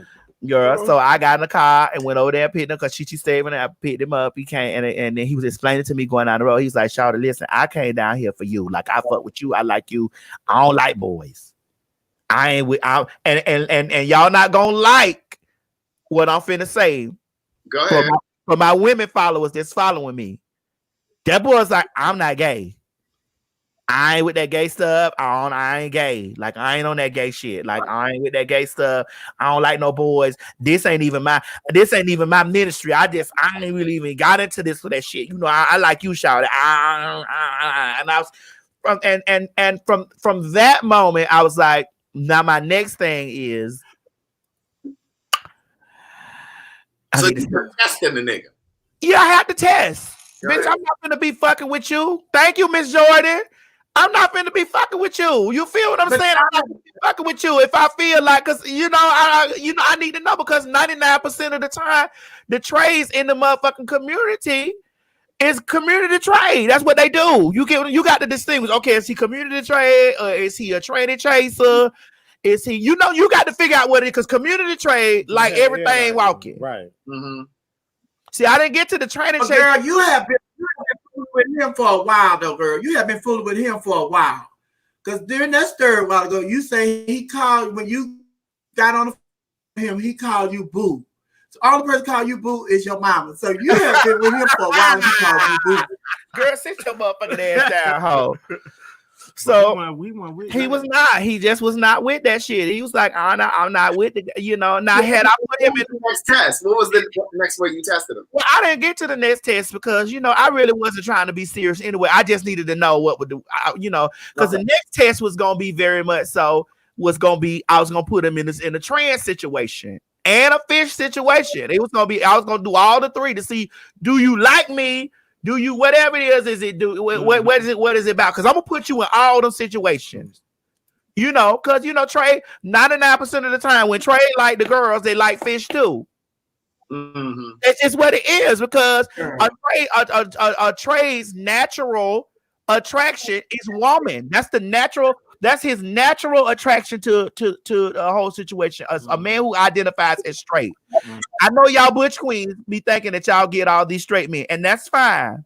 That's cool. Because for me, that man is a homosexual already. Because if he's looking at your gym muscles and your beard, fuck me says he looking at that man in you. I just be in 2000. I'm sorry to my butch queens. That's real. I'm sorry to my BQs.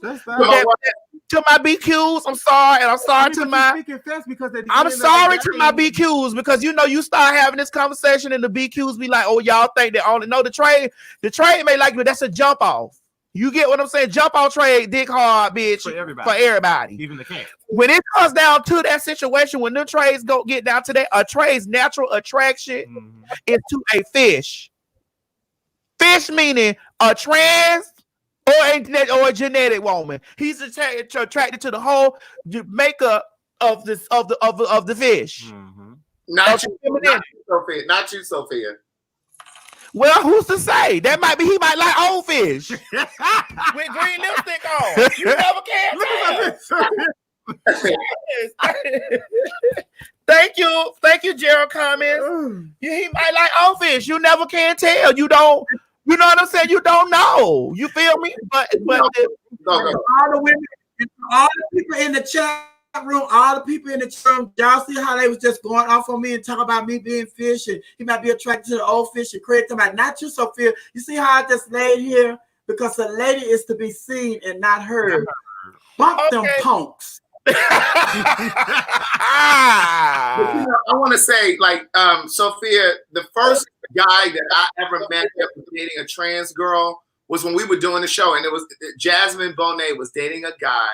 So to Madison's point, Jasmine was dating a guy. He was the musician for the play. And when I tell you, he said to me, he was a nice looking guy, but he said to me straight up, he said, Craig, listen, you this, that, and the third. He said, but you look like a nigga. He said, I like her. He said, I know what's going on down there. He said, but she looks like a woman. And that was the first lesson that I got on that. And I understood that there are men that do not want a gay boy. You know what I'm saying? And there are men that don't want no goddamn trans. It's men that don't want no trans. They don't want no drag queen or nothing like that. They don't want nothing that looks remotely, you know, feminine except a woman. You get what I'm saying? And I do believe that when they don't want anything besides a man or a woman, they don't want anything in between or any of that shit, it is because of the home upbringing of a man supposed to be with a woman. You get what I'm saying? And if he ain't with a woman, he with a man. All that other shit in between, damn who I live with. Okay, T Brown has. But also there are these guys who want to be with men, and because of what you just said, because society expected to be man and woman and man and woman, that they choose to be with these trans girls. And then it's just like that scene in Pose. I always remember that scene in Pose where, you know, Miss Thing was talking about, you know, having a sex change. This has been what she wanted to do since the beginning of her transition. She wanted to have a sex change. And then the guy told her, if you have a sex change, things are going to change with us. And that's the reality of it. These men, they like dick. Bottom line is they like dick. Out and being with somebody that can help them pass as a male-female relationship, but they can get what they want when they get in the bedroom. That's what they want. Because as soon as she went and had the surgery without telling him, when they went to go to bed the next time and he found out that she had the surgery, he was out. So a lot of these men, they say they don't want with masculine-looking men, but they want that body part from that man. Yeah. So I don't care how they look at it, but you have to respect for what they say they are and what they want. Yeah, I get what you saying. They like. Hold on. I get exactly what you're saying. However, at the end of the day, when the day is done, each person's individual identity is just that, their individual identity. There are some men out there who I have had the situation of dealing with myself, because I have been a jump off and a thought, okay? There's some trade that ain't going to touch no dick. They're not going to touch it. It's not gonna happen.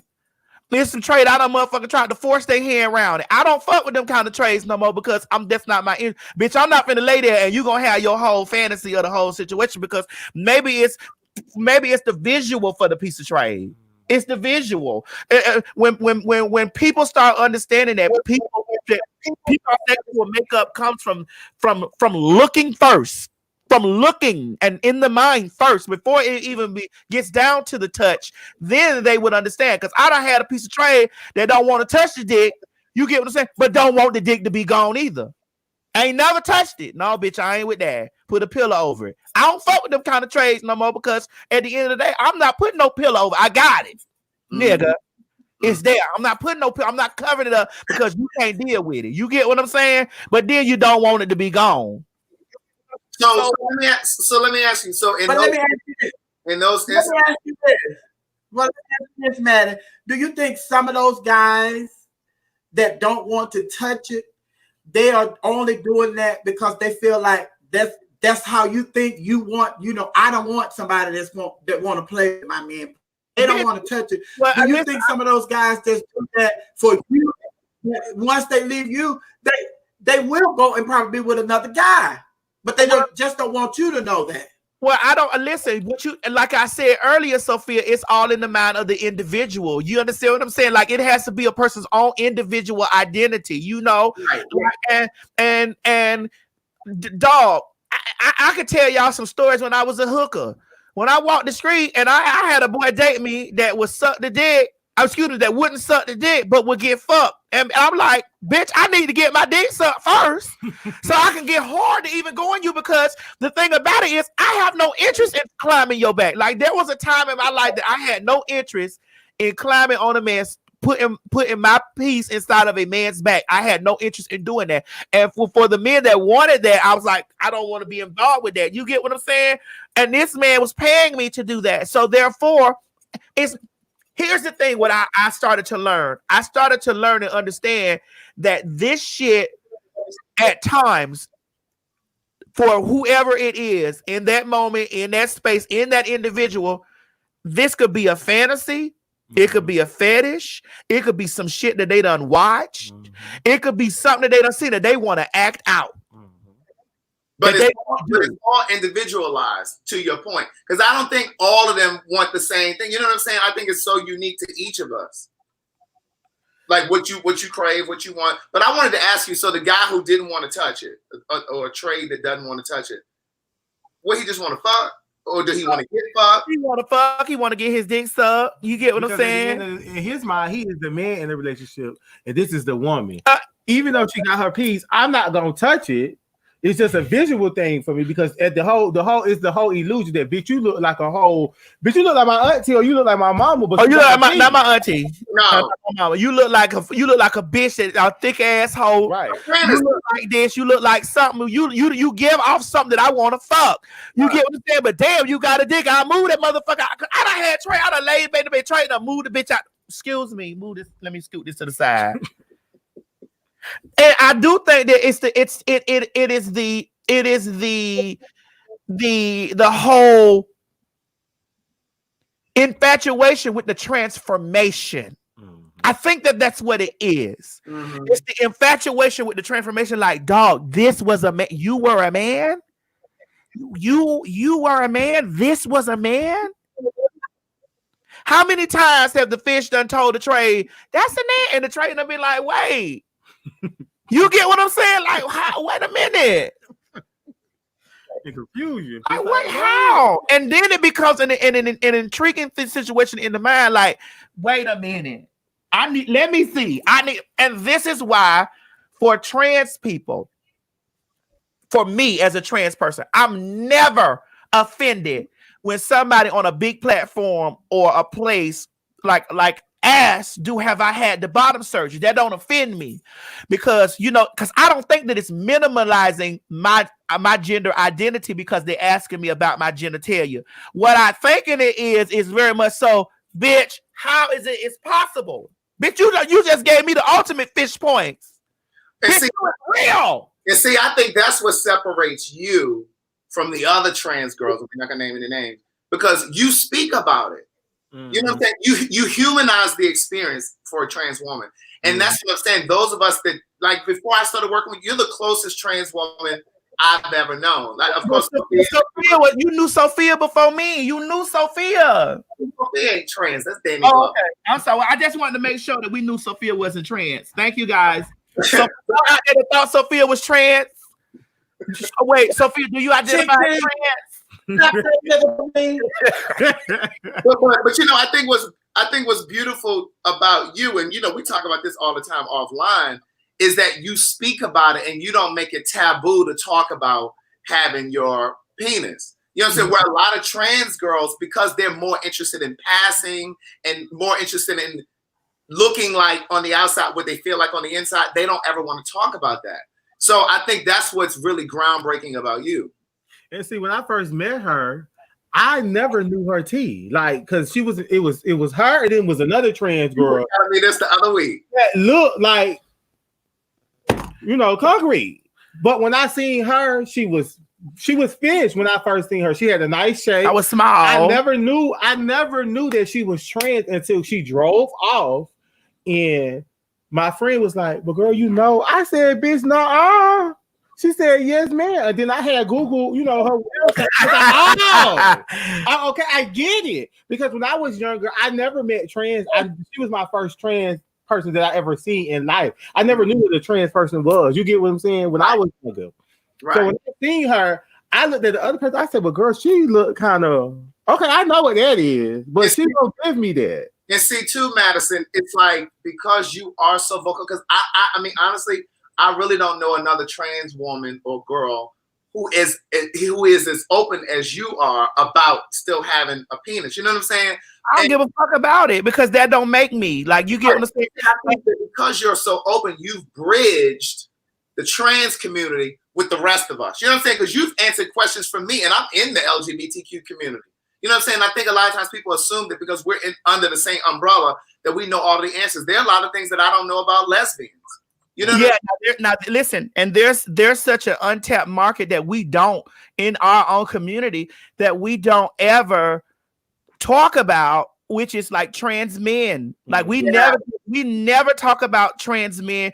We never talk about the attraction, the attract, like the things that trans men go through. We never talk about the trans woman seems to be the in the forefront or the staple of what we talk about when we start talking about things in the community. And it's just like the trans man is swept under the rug or whatever, you know. But I do think that with trans men, a lot of trans men are really more into the stealth, like there are a lot more stealth trans men than there are open, you know, trans men, because there are some trans men that you find out later on, you're like, damn, you know.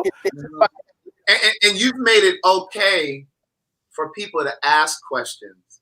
You know what I'm saying? Where again, typically from the trans community, it's like you got to tiptoe around certain things because people think you're being transphobic because you're really just asking for clarity. It's the same thing with straight folks who want to ask things about the gay community.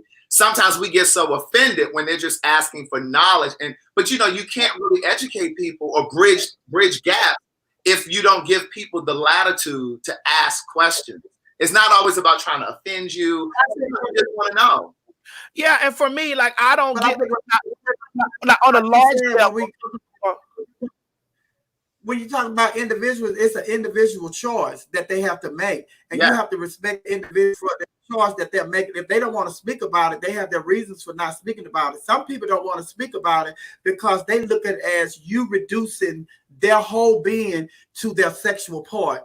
Some people don't want to speak about it because they don't identify with that body part no more. So everybody has different reasons for why they want to speak about it. So yes, Madison, what she's doing is groundbreaking. And then I always talk to people about it because when we were at Tracks, when the show was popping at Tracks on Monday night, a lot of people had questions about Raquel and the Jasmines and the Stashas and all these girls. And it's just like they come to me and I'm like, well, you talk to those girls because I'm not living that life. This is comedy to me, but those girls are living that life. So the answer, if you want the true answer to your question, you're gonna have to step to one of those women. But those women weren't willing to talk to those individuals about it. But then the question becomes how do we educate people to remove transphobia or homophobia if nobody, say for instance, there wasn't a T.S. Madison or some of the other girls that are willing to talk. Like if nobody is willing to talk, then how do we really eradicate that type of discrimination or that type of, you know, lack of understanding or ignorance? You just have to wait. You just have to wait until the T.S. Madisons are ready to step forward. Right. You can't force people to answer your questions just because you have questions. Yeah. They have to be willing to step forward and answer those questions. You can't just, you know, because you have a question don't mean I have to answer it. And it doesn't mean that I have to answer it right now. But you have a question, and later on, your question will be answered. You just have to be patient and wait for the person that's going to come along that's willing to have the conversation with you. Because if you try to force a person to have a conversation with you about something that they're not willing to talk about, it's not going to be an honest conversation. It's just going to be a back and forth, a lot of shouting going on, and nothing's going to get accomplished. Because this person going to feel like you're disrespected. I told you I don't want to talk about this, but you insist on me talking about this. This is not something I want to talk about. That's how the conversation gonna go. So you have to wait, be patient. I get that, Sophia. But then here's the thing: you got a bitch like me who will answer questions now and get labeled as a misrepresentation of the community, and that's fine. You know, and there is no misrepresentation of our community. You know why? Because each representation that you see is somebody from our motherfucking community. Mm-hmm. It is what you see a ratchet. That bitch is a representation. You see a classy bitch, that bitch is a representation. You see a pretty bitch, that bitch is a representation. You see an ugly bitch, that bitch is a representation. A fat bitch, a skinny bitch, those bitches are representation because, bitch, there is no one face of no community. There is no one face. So we are our own worst enemy. We are our own worst enemy. And it's just like when you step forward and you tell your truth, somebody else that's living the same life that you're living, they're looking at it as you're trying to out them. And it's just like, no, I'm not trying to out you. I'm just trying to educate the people that want to know about me. And I'll tell the person quick. If you want, when I tell people my story, I say, listen, I say things that offend people don't offend me. I say, you have to be careful and not think that all gay people are not easily as I am. I said, just because what you just said don't offend, don't mean that there's somebody else in the gay community that will be offended by that statement.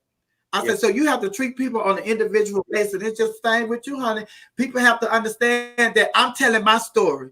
And I do not represent the entire community. I am just a piece of the puzzle in a whole community. And if you want the whole puzzle to be solved, then you have to talk to everybody in the community. I'm representing me. And I'm a part of a community, but I'm representing me as an individual in this community. So don't take what I say and label all trans women as this, or don't take what I say and label all drag queens as this. This is just my piece of the puzzle that I'm sharing with you. Right. Message. And I'm more comfortable. I'm comfortable with talking about, like someone asked me about genitalia and this and the other, because one, I see it from a different perspective when people are asked about it. Now, let's talk about when people are asking those questions. We all know the term intent. Mm-hmm. We know when there's a word used, the intent behind it. We know when a question is asked, the intent behind it. No, I might not feel comfortable with you asking me about my genitalia in the room for, let me see your dick. No, I'm not going to do that. Your intent is ill. Mm-hmm. However, if we sitting on a place and you asking me, have you had bottom surgery? No, I haven't had bottom surgery, because I feel like that every trans woman is not defined by an SRS process.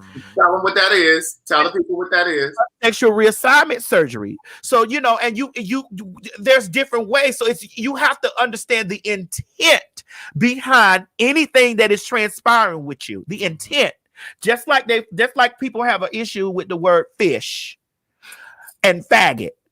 I seen the debate over, I want to be able to say faggot. You know that there is no positive intent when you using the word fact. There's no intent behind that's right. Positive. You know you can't use that. We done sat here and talked about fish and all kind of stuff, bitch. We done referred to each other as fish and outside as fish. You get what I'm saying? And in no negative, ill-intended way. Messy. There is no way that you can use the word faggot trying to make that shit and try to be like that, because your intent behind that is malicious. Your initial intent behind using that word is malicious. Every time that word has been used, it has been used in a malicious manner. Mm-hmm. Even when we talk about it with each other. When I'm calling you, are you talking about when they use the word with? When the heterosexuals use the word, the homosexuals could use. You know how when use the word. Even when we using it with each other, we're insulting each other. Even when we're doing that with each other, we are insulting each other. Right. When we're doing that, it ain't even like nigga. You know how we go like nigga, she slap that nigga. That ain't nothing. We done took the power from that word. The power in the word FAGGOT. You already know what that means. The power in that word is still the same, no matter how it is motherfucking used and whatever. It's that you. So when a bitch use that as an argument, like, oh, well, I don't want to be called. No one's called. I'm not. I have not individually called anybody fish. When I'm having a conversation with my girls, with my gay friends, just like we have, and even if it's in a public space, you ain't heard me use fish in no malicious way, and I'm not using it in a malicious way because it ain't really no way to use the damn fish in a malicious way. Right, exactly. Message hoe. This is the thing. It's just like recently. I just found out recently. Well, not recently. It's been like a couple of years ago that the women were offended by the word fish. So yeah, it's like, hey, let me raise my hand. Hey, let me raise my hand. I happen to be a cause of that problem. Cause maybe 2 or 3 of the ladies that was, offended by that, you get what I'm saying, wanted to have a reason to be offended and wanted to start some kind of movement because, they have personal issues with the girls. That's just how I feel about it. Because fucking Dineva been saying fish since the beginning of her career, but just because it came from a bitch like me, who already, some of those people have a preconceived or a pre-existing condition with the TS. Mm-hmm. They want to make it a fucking problem. But go ahead, Sophia. I just needed to get that out. My thing was, it's just like the more we live, the more stuff start to offend people. And it's just like, well, child, how did this all of a sudden become offensive? How did this all of a sudden become offensive? And it's just like, same thing with the word bulldagger. Back in the day, we was heavy on using the word bulldagger. And then it's just like, no, we're not bulldaggers. I'm a lesbian. And then it's like we start calling them fish. And now it's just like, I'm not no fish. And don't be calling me no fish and stuff. It's just like, good thing coronavirus came and everybody had to stay in their house so we don't have to address nobody. Right. Now there's Talia. Here it is. And this is why I do train now. When I'm being told, if I'm in a setting and I'm being told like, hey, because I don't never refer to, if I'm in a setting having in a private setting or a setting out in the public, I'm not gonna walk up to you and say, hey, fish to you anyway. You don't say, hey, Miss Lady, or hey, hi, man. I'm gonna call you by your name. Mm-hmm. When I'm amongst my gay Sophia, gay Craig, and you watching on a show that's predominantly LBGT, you're gonna hear LBGT language over here. Period. That's what you're gonna hear. You're gonna hear LBGTQIA language over here. And then I'm glad you brought that up because that training shit don't offend me because they were trying to use that. It don't offend me, bitch. I bought mini Fabergé off of the word tranny, so that don't offend me. However, I understand that it is the intent and the what you call it behind the word that they want to use that word for to use it in enough. I just want to hold a note. That shit don't offend me. That don't bother me. You get what I'm saying? That faggot shit, I don't like that because I already know what your situation. I already know what your intent is with that, but. It don't bother me, but that don't mean it don't bother somebody. Go ahead, Sophia. But my thing is this is part of the problem that I have when people want to take our language and our dictionary from us, because we have been using the word fish. We have been using other words in our community for years, and it hasn't offended nobody. And then these same people turn around and get these reality shows, and they steal our lingo, and they are on here using our lingo. It is more females using the word fish on reality shows than gay people now. So it's just like, it's okay for them to steal our language, but they don't want us to use our own language. What's up with that? I'm sorry, Trelawney, but and you've been with me for a long time. I know you. I know your name, but at the end of the day, fish and faggot are not the same words. The same word. I'm so sorry. We just sat here and had a whole conversation about stuff and loosely used fish referring to each other. I called Craig the fish. I called Sophia the fish. I called the people when we were talking about girl. I was gonna set him up with the queens, the fish, and the damn trans. So that ain't had nothing. But if I would have said I'm setting him up with the faggot, That's not the same, ma'am. I'm sorry, Miss Trelawney. I'm so sorry. And I may lose you after today, but I'm so sorry. That is not fish and fag are not the same term. Not the same. There's no way that you can decipher it. You can dissect it. It is not the same. You're gonna get it is not the same. It is not the same. It is not. I don't care if you ride down the street in your car. It is not the same, because when we're talking about fish, we are not talking about nobody's pussy or nobody's smell. I know you may have heard that fat neck, Michelin tie neck asshole over there on her platform tried to spin that shit around and make that shit succeed. I don't even call it, because that bitch ain't fish to me. That bitch is a whole Magilla, gorilla looking nigga. Magilla gorilla for sale. Magilla gorilla for sale. Magilla gorilla for sale. That bitch ain't no fish to me. I wouldn't even call that bitch fish. That's a nigga. What you saying, Sophia? So I know y'all went over there.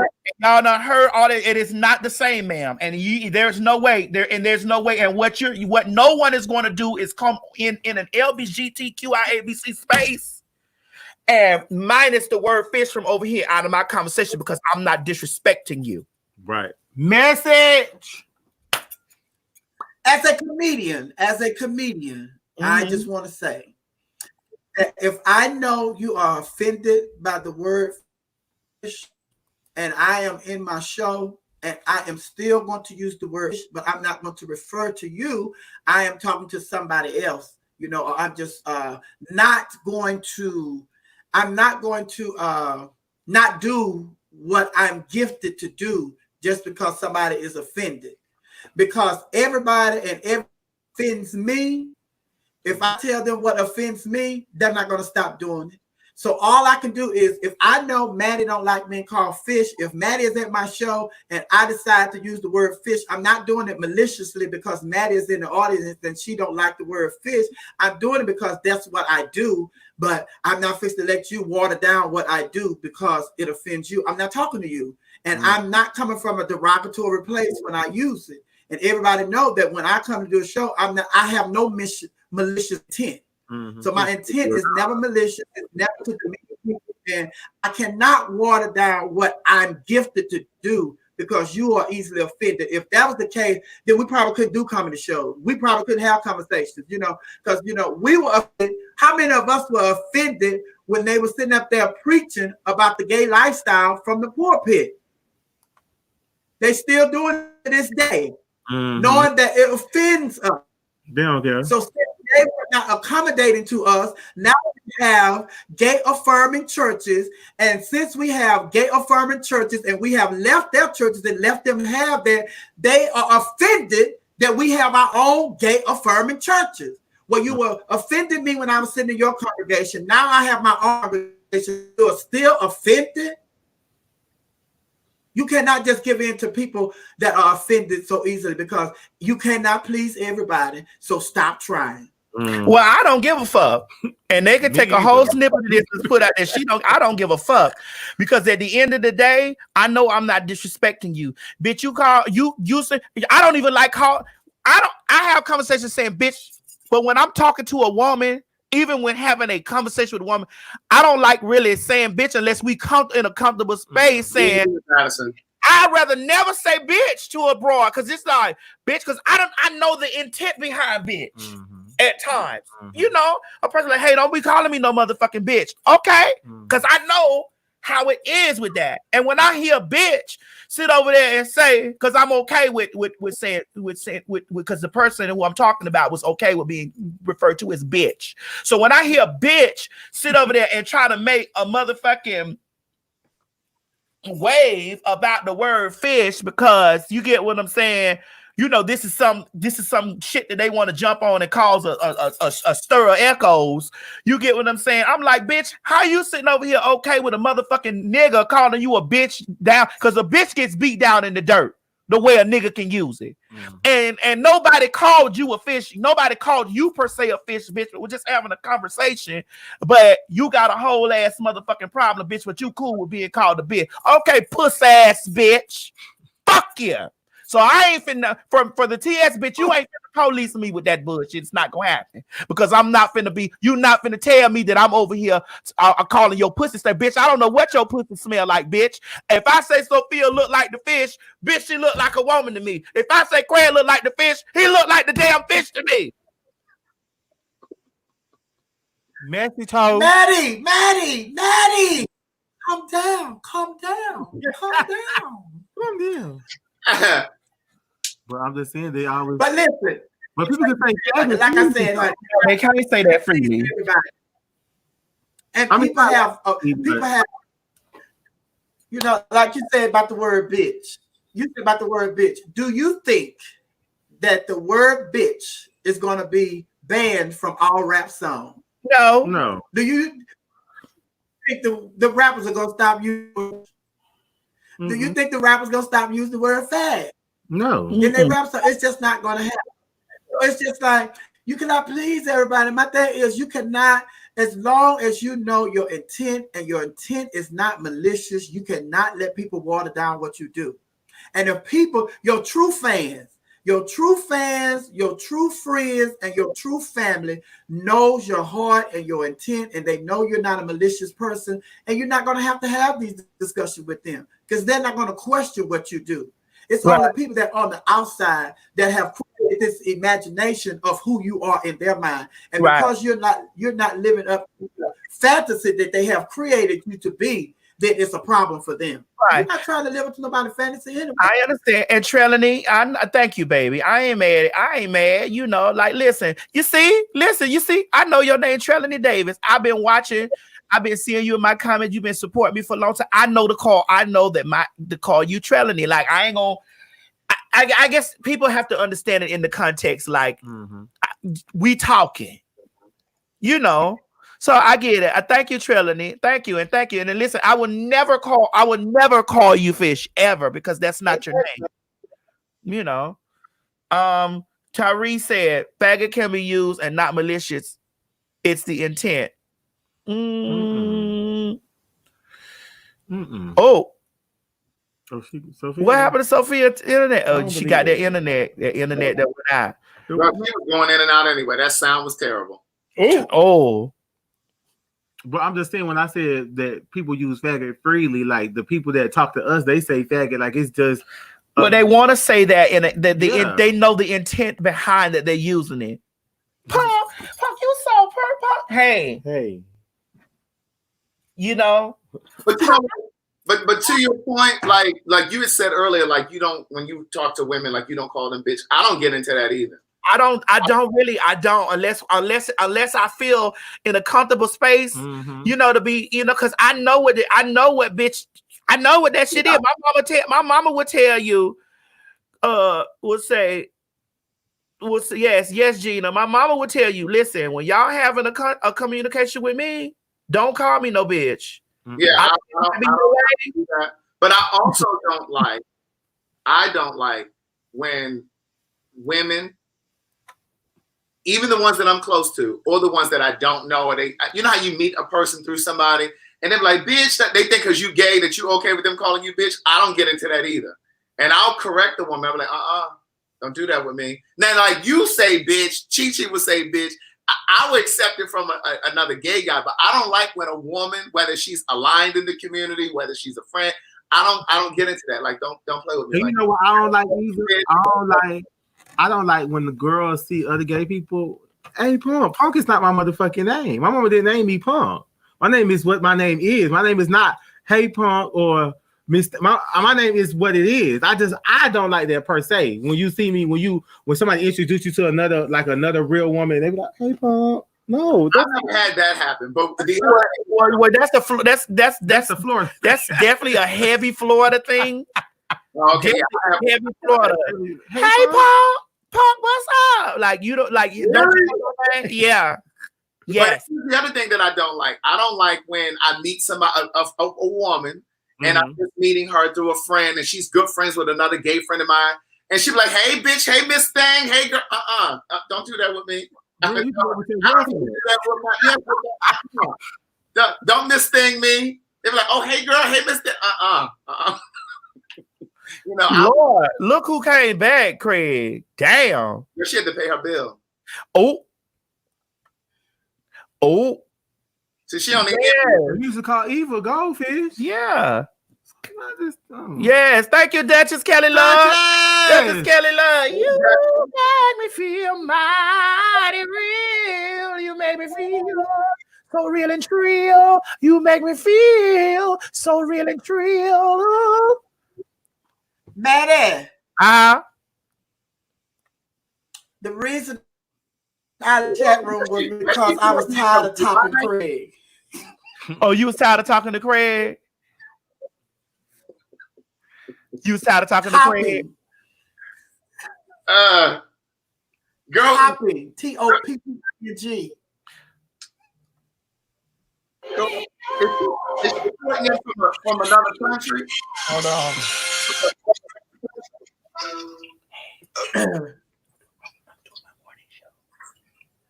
Gotta put my eyelets on, honey. I can read these comments. What's the thing? Okay, so get fit inside out has stated. So y'all want your sensitivities catered to, but then minimize what many heterosexual women want. That's trash. Well, what I want is for you. I want for you to treat people as individuals. Everybody is not sensitive about the same thing, so you cannot force your sensibility on other people's. Now, if I know that you are sensitive about something, I'm going to respect that. I'm not going to respect you if I know you're sensitive about something. But then at the same time, within your comment, you have put all of us in one group. Right. You say, so y'all want your sensitivity to, but then you minimize what many homosexual women, what heterosexuals want. That's trash. No. We're telling you it's an individual basis. Everybody's not offended by the same thing. So you cannot like everybody's offended by the same thing and not do certain things. No, that's not what we're saying. We're saying respect the individuals for who they are. When you find out that somebody is sensitive about something, then you respect their sensitivity. But don't do that. You just respect. Okay, well let's how we want this respect. No, I ain't had nothing. Because I'm tired of it. I'm tired, Maddie. And I ain't going to do it no more. We've been doing this a long time. And it's just like everybody just act like we are sensitive people. We are sensitive. And some of y'all are sensitive too. But y'all act like we're not supposed to be sensitive people. I'm tired, Maddie. I'm tired. Well, lay your tired ass down then. Well, okay. Lay that tired ass wig down too. Okay, well, here we go. Y'all wouldn't know anything about fish if you weren't dealing with the gays. Right. You wouldn't know anything about fish if you weren't dealing with the gays. There's so much terminology. No, they know about fish. No, they wouldn't have. There's so much terminology.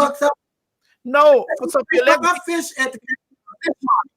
Yeah, but they don't know nothing about our definition of fish. Let's be 2000. You just found out about fish with the gays, and then they want to use certain girls as an avatar and make it bad. We've been using fish way before some of you girls was even born. Before I was born, fish was in the situation because we had to have code words when we were communicating back when we didn't have any rights. When the term faggot was used. To suppress us, when the term faggot and punk was used to kill. Some of that terminology was the last words that gay people have heard before they left this earth. Die, you faggot, die.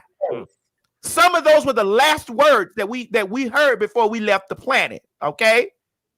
Then there were so know your history on where these words are derived from. There were codes that were set in place when we didn't have rights to be out in public or to be dressed as women or to be occupying bar in spaces. We were treated just like black. Message. When we didn't have those rights, so we had to have code words and communications with each other to communicate with each other, ma'am. Okay, so you wouldn't know anything about the term fish had you not linked up with a gay. And what you not finna do, not, is finna come in here and take away from us You're not going to do it.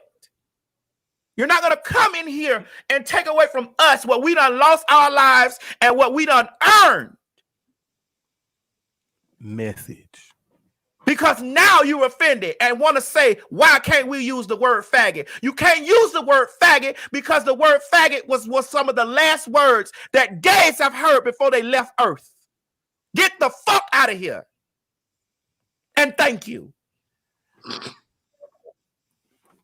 Message, ho. I just want to add to that.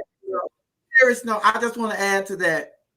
Just like you just said, and just like we have been discussing all along, I graduated high school in 82.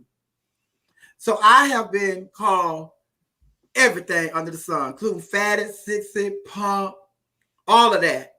And it is 2020, and we are still having this conversation of those words. Mm-hmm. So do they really care about our sensitivity? No. If we're having a conversation about a word in 2020 that was, around when I graduated and years graduated.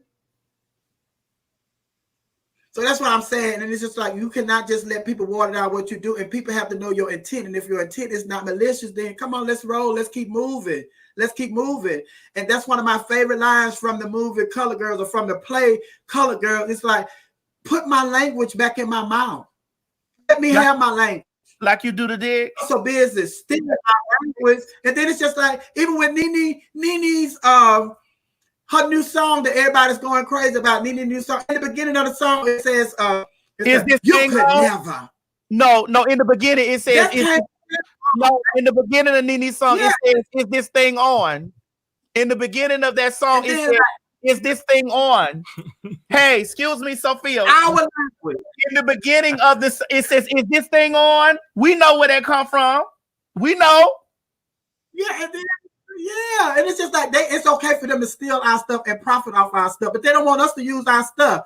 Baby, that's not gonna happen. That's not gonna happen. That's why I say, if I find out that you're offended by something, then I'm not going to address you in that, and I'm going to respect you in that aspect. But I'm keeping my language, and I'm going to use it, because this is just entertainment. This is just entertainment. I'm not trying to be offensive or anything like that. So if you are easily offended, and if there's certain things that are going to offend you, then my shows are not for you. My shows are not for you, because you don't trust me as an entertainer. I've already told you I'm not trying to be offensive. I do nothing to be malicious. I could be. There could be a whole lot of things that I discuss, or I could discuss, but I don't.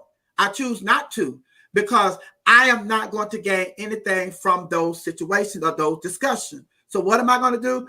Put those things behind me and move forward. All right. Craig, you're the most educated one here on the panel, from my understanding. You got a Harvard degree. No, he's not. No, he's not. And you're not just going to sit up here and disrespect me like that. You need to calm the fuck down. Yeah,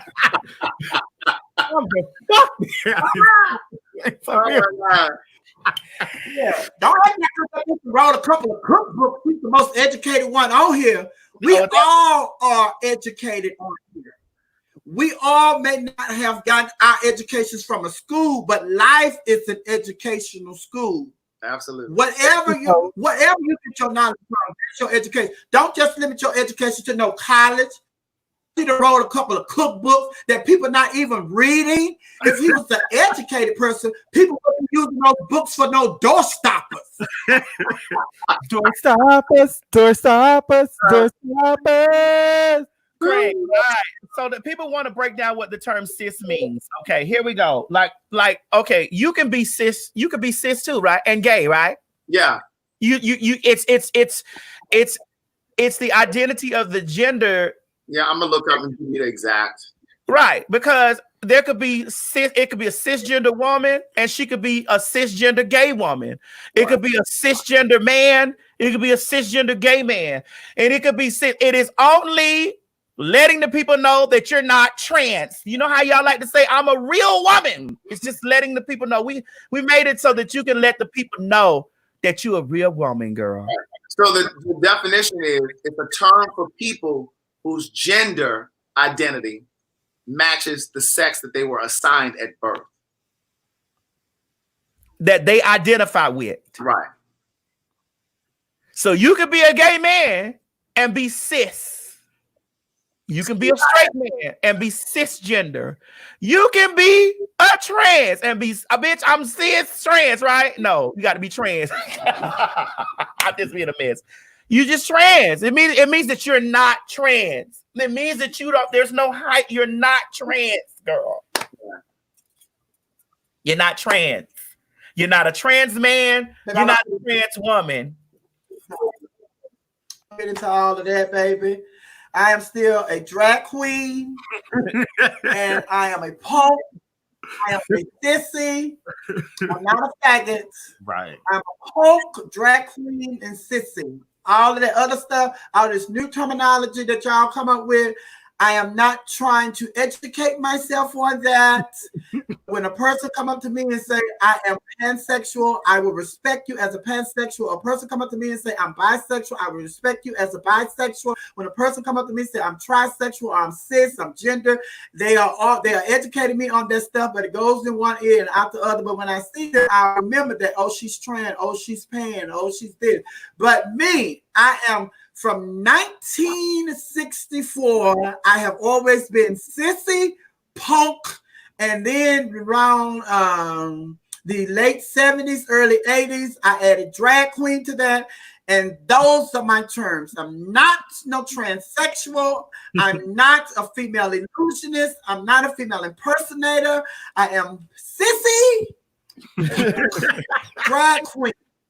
I am not what is the Bruce Jenner? What is the Bruce Jenner? I'm not a cross-dresser. I am sissy, punk, and drag queen. Oh, so you a punk with P-O-U-N-K. If you okay with being called a punk, when you let the girls call you that, that's fine. I'm P-O-N-K, punk.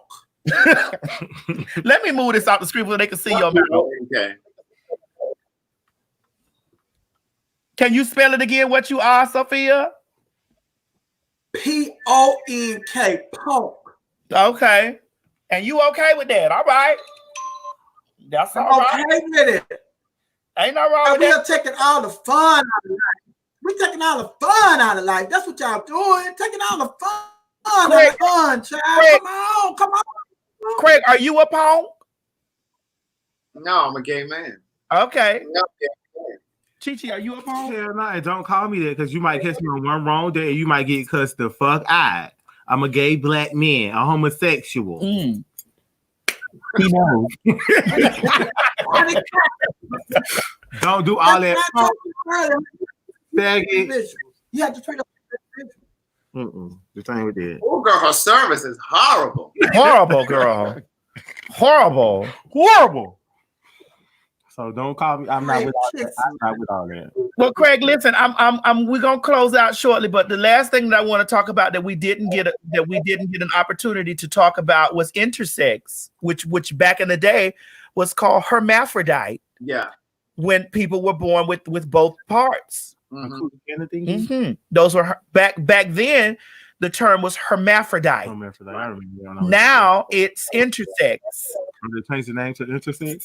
I mean, we got to keep moving because there's cis, there's intersex, there's trans. You know, we want people to be up on the situation of what you are. People want to know who they are. I'm T.S. Madison. I'm Chi-Chi. That's just it for me. I'm T.S. I'm a punk, I'm a sissy, and I'm a drag queen, and they call me Sophia. Messy. And if you want to be nasty, call her Miss Sophia. Ooh. When you drop her cash out. Sophia McIntosh. Because she got to be over there. And really, my name is, I have a long name, but people can't remember my name. So my name is really Jaja Javor, Lalina Lawana LaBear, Erica Kane, Donna Ross, Dora Like Calvin the third. But I let people call me Miss Sophia for short because I know they got to remember all that. Okay, Sophia McIntosh, though you are of a Macintosh, a long line of Macintoshes. You know. Wait, are you still the pastor's wife? You still married to that pastor down there at Beulah? Yes, I am. So you are the first lady. So we need to call you First Lady. So First Lady Miss Sophia McIntosh. First Lady, Miss Sophia McIntyre. They said if you was born with both parts. Hold on. I have to educate y'all on this part right here. When you see in front of my name MISS, that is a character that I portray. So some things that come MISS mouth may not be very First Lady like. But when you say MRS SOPHIA, that means I'm First Lady, and you would never get that type of language from MISS. So yes, I'm still a First Lady. Well, my other half is a First Lady, but right now I'm MISS, and I'm over with y'all talking this shit, baby. Murder, please. Somebody pray over this woman. Somebody lay hands on the screen and pray over this woman. Damn. Oh my God. So Sophia, are you not so you're not a hermaphrodite? You wasn't born with you wasn't born with two sexes. Once again, I need you to slap that bitch for me. Girl, she got a delay like she over in the third world. Thank you, Tyree. Thank you, Jordan Howard. Thank you, Henry McNear. Thank you, Sergio. Thank you, James Warren. Thank you, Gerald Cummins. Thank you, Tina Gonzalez. And Jacqueline, thank you. Jacqueline Peoples, thank you very much. Thank you, David Griffin. Thank you. Thank you, David. Thank you very much. Now, Sophia, if anybody gave you anything, can you please thank them? Because don't be coming on my platform and not be thankful. I'll always be. Thank you, Michael. Thankful. I'll always be grateful. Can't you sing like the Pace Girl too? No, you know. I want to hit you in your throat. Thank you, Michael. Thank you, Jordan. Thank you. What is it? Lawana. Thank you, Shayla. Thank you, David. Thank you, Cedric. Thank you, Anthony. Thank you, Arkesha. Thank you, Keena. And thank you, Shauna. Thank you, Sergio. Thank you, Tyree. Thank you. Now listen. Thank you, Adrian. Now, Craig. Thank you, Makisha. That's right. Yes, that's right. Sophia, you better go through and thank. Oh, Sophia can't thank y'all right now, but she'll have to come do it in the next show to thank you because she can't leave out on her phone. You know, she got her phone ain't been over 18%, and we've been on here 2 hours, and her phone ain't been on here 18% now. I were in control of my life, I would have done things differently. Thank you, Lavon. No hurt, no pain, no disappointment. Of all these things, my life would be scot-free. Sophia, you think you can get me a bushel of kale with your Cash App money? Let me see. Thank you, Don. Thank you, Jacqueline. Thank you, Clark. Thank you, David. Thank you, Stephanie. Thank you, Edith. Thank you, Jacqueline. Thank you, Vicky. Thank you, Vila. Thank you, David. Thank you, Courtney. Thank you, Alan. Thank you to you. Thank you, Cedric Bell. Thank you, Mama. Thank you, cousin. Thank you, Daddy. Thank you, Maddie. Thank you, Craig. Thank you, Chichi. Thank you, everybody. Thank you, thank you, thank you. Thank you, everybody. Bless you, Maddie. Thank you, thank you, thank you. Chichi, you didn't bless Maddie. She just needs. You probably need to move. She have the corona disease. Hold on, y'all. Before we go, we about to get ready to get out of here. Come on, Auntie. Come on, my mama want to tell everybody thank you for your. Thank you, Xavier. You can sit right here. Thank you, Xavier. Thank you. Come on, Miss Mary. Come on, Miss Mary want to thank y'all for yesterday. Miss Mary said y'all bless her birthday. She had a wonderful birthday. It's coming. Yes. We got to get her the steps to step on over, wanting you, needing you. Thank you, Shamir. Yes. Thank you, Xavier. Thank you, Cicely Dawn Patterson. Thank you, Cicely. Thank you, Gerald. Thank you, Xavier. Thank you, Tyree. Come on, Latanya. Thank you, Miss Latanya. Yes. Thank you, George. So, Miss Mary, you forgot your mask and you just gonna come up here with this paper towel like you ain't been breathing on me all week in here.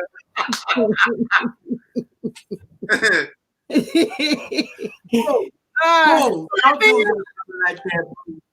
Thank you, my love. And to all the rest of you, thank you from the bottom. Thank you, Courtney Fletcher. So you gonna come up here and act like mama. Coronavirus! It's real. It's real. Oh my God. I just want to come on here and thank you all my adopted babies out there. Thank you for how you showed me so much love. It's overwhelming when you see people do that kind of stuff because people don't have a heart to do anything for anybody anymore. And in this rough time, you all still gave to me. That blew me away. And I just want to say thank you. And my prayer that God bless each and every one of y'all abundantly for what you've done for me. Because he said he blessed those that bless you and curse those that curse you. So I've been praying over every day for every one of you that God will let you see in some supernatural way extra what you did when you sold into me, whether it was a word of encouragement, a gift, and the money. Thank you. That's all I came to say is thank you so much. Thank you to you. Thank you, Gerald. Thank you, Jackie Cheatham. Okay, Nancy Greer Appeal said, can you shout me out for free gifts, videos, auctioning, inspirational talks, plus more? Please subscribe to my new YouTube 190. All right, y'all subscribe. 199 Kobe Bryant collectible giveaway. Y'all find Miss Nancy Greer Apparel. And y'all follow Miss Nancy Greer Appeal. Nancy Greer Appeal. Thank you, Emily McNeil, Marquita.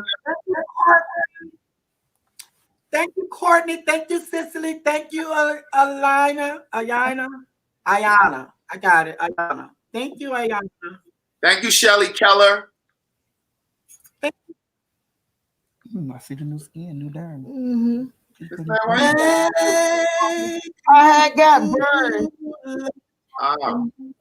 And, I got scotch. Hold on, Miss Mary. She doing. Oh. Thank you, Lord.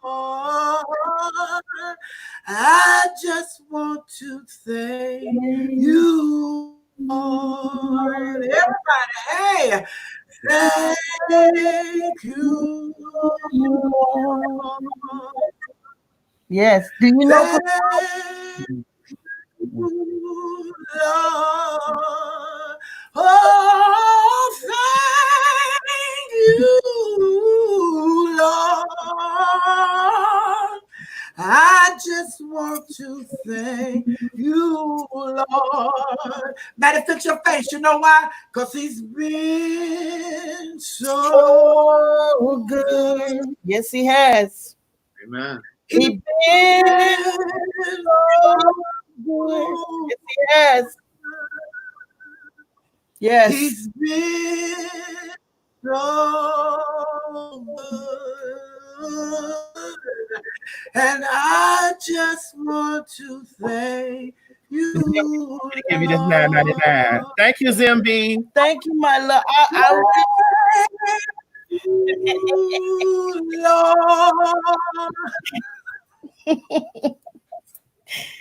Zimby, I gotta give it to. I'm gonna give her the $9.99. Zimby, thank you, baby. Tyree is asking if he can mail gifts, man. You have your PO box in there typed in or something? Yeah, type in 2890 Georgia Highway. You know the address, don't it?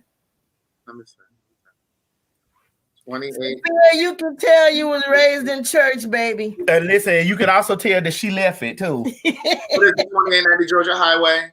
212. Sophia, do you know how to say he's my Jehovah Jireh, my provider? Yes, ma'am. Suite 286A. Sweet. Do a little bit, Sophia.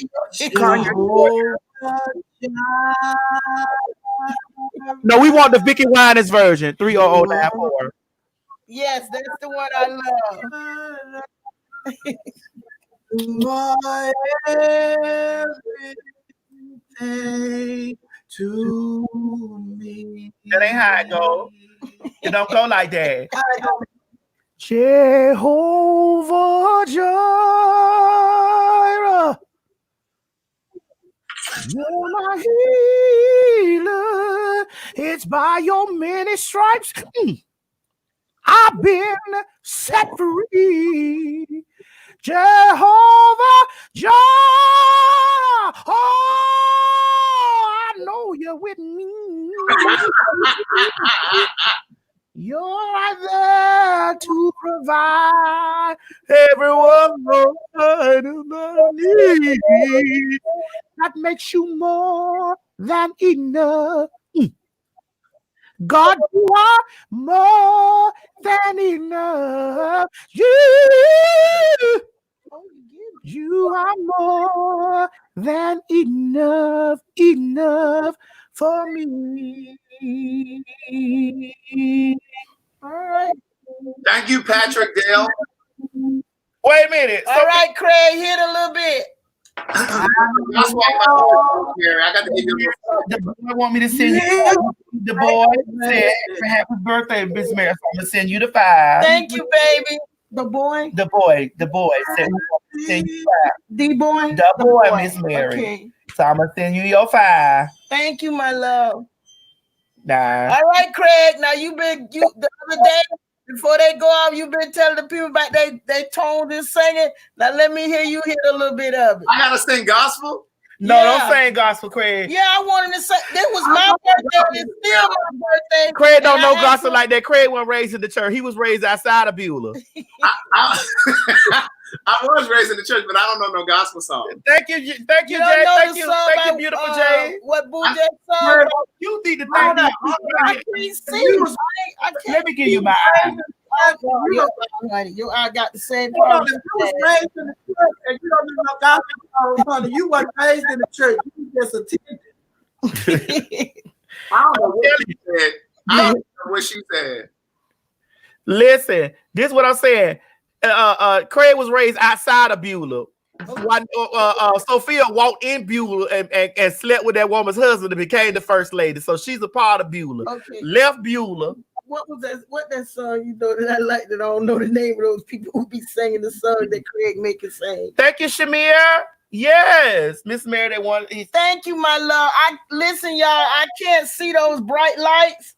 Even a little bit I can read. I can't because the lights are with my eyes. Well, Miss Mary, listen, that's the way it's gonna be when it's time to go to heaven. It's gonna be a bright light, my little light. I'm gonna let it shine. You don't have to be in heaven. We need to let our light shine right here now, like you're doing right now. I want to say this show was very educational for those who want to learn.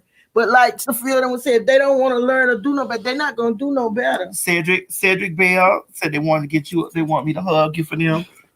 Thank you, baby. Thank you, Cedric. Thank you, my love. Cedric Bell. Yeah. Thank you, my love. Keith Clark said happy birthday for Miss Mary. Thank you, Keith. I wished I could have read all y'all names, but it's been so many of y'all. Oh my God, I don't even. Well, you got to. We're gonna go down like the Bible say. Write it down, and we're gonna make it plain. What I did is I'm writing all their names down like we do. I tell you about the vision board and pray that God open them up. New wisdom of how to make money or how to something that could bless them in some kind of way. I don't have what you have, but I do have prayers, and I know God hears my prayers. That I can pray and that God bless them in some kind of way for their kindness. Because always what you give out don't come back the same way you give it out. It come back in many forms. Charles Evans, they gonna have let me post your thing because now y'all gonna have to.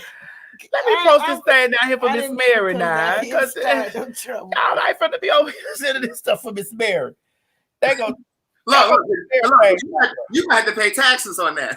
Right, man. Charles Evans said, "But not a lot, but happy birthday, Miss Mary." Thank you, my love. Charles. Even We just put up a Miss Mary. Miss Mary isn't the other day. Charles E. Evans, Miss Mary. Charles Thank you, Sergio. Huh? Craig, I ain't forgot about you singing me a song. Okay. Thank you, Sergio. Craig, sing a Brandy song. You know you wrote for Brandy. No, I'm gonna sing Jagged Edge. Let me go get your phone, Miss Mary. It's over there on charge. I'll be back with Craig Spence going, meet me at the altar in your white dress. That's not what I want to sing. Mary. All right, you ready, Miss Mary? I'm ready, Craig. Let me get my microphone. We doing tonality and pitch tonight. Tonality and pitch. I want your best because you finna get. I want to hear them read. Look, make sure y'all dropping that cash app when I get on them good notes now. Yeah, y'all. If Craig did good, send him a little birthday, a little. What you call it? A little. Here go, Miss Mary. Here go your phone. Jobina. Thank you, sister. Oh, Tell Jobernia. Jobernia. Waki. Oh Lord, Francis. Miss Francis. Thank you, Miss Francis. Thank you. She said happy belated birthday. Thank you, Miss Francis. I got her phone now because y'all effing be terrorizing me over here trying to get her to read this stuff. Because Miss Mary will tell Miss Mary is gonna destroy y'all name. She gonna tear y'all name up, and I'm over here trying to read it to her. Oh my God! Thank you, Trelawney. Thank you. On, Craig. Thank you, the Trelawney Show. Thank you, baby. That's my gift I asked for you to give to me. A nice song. You have a nice voice. Craig, I want you to sing, don't want to make a scene. That's what I was saying. Well, you stop. I got to go get my celery juice. Go ahead on. Oh, wait. You just getting your celery juice? She juiced it for me this morning. Yeah, I made it. Did you eat something already? No. Okay. I'm hungry as hell we took some kind of we took some kind of tea that's supposed to be detox tea from some new company that boom. Right now, keep talking. I ain't gonna want to sing now. Come on.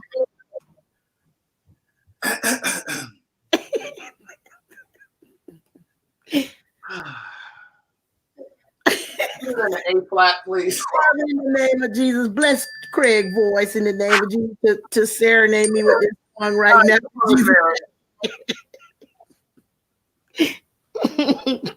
Okay. Sophia, you the judge. All right, cash up working. Really don't care if people stare at us. Sometimes I think I'm dreaming. I pinch myself just to see if I'm awake or not. I don't know this song. You don't either. I don't know that song. I don't know that. I can't tell if he's saying it right because I don't know that one. Gonna make a scene. I don't care if people stare at us. I think I'm dreaming. It's myself just to see if I'm awake or not. Oh, you need to what I feel could it be you and me till the end of time.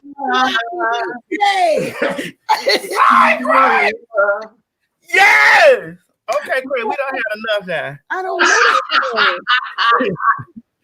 I don't know that one. I was kind of nervous, Miss Mary. There was one you used to sing when we be over here before all this stuff happened. You was singing. I knew that one. I just don't know the name of it. It was very sending my love. Oh yeah, that's it. Yeah.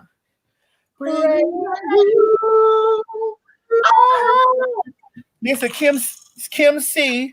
Son, this to you, mommy. $5 from Kim C. Thank you, Kim C. Come on, Craig. Oh, mama, we finna go now. Ain't nobody sitting up here carrying on. Let me get another song. No, he done already went out. He done went out already. Now, what is that you drinking? The nights are long and my days are cold because I don't.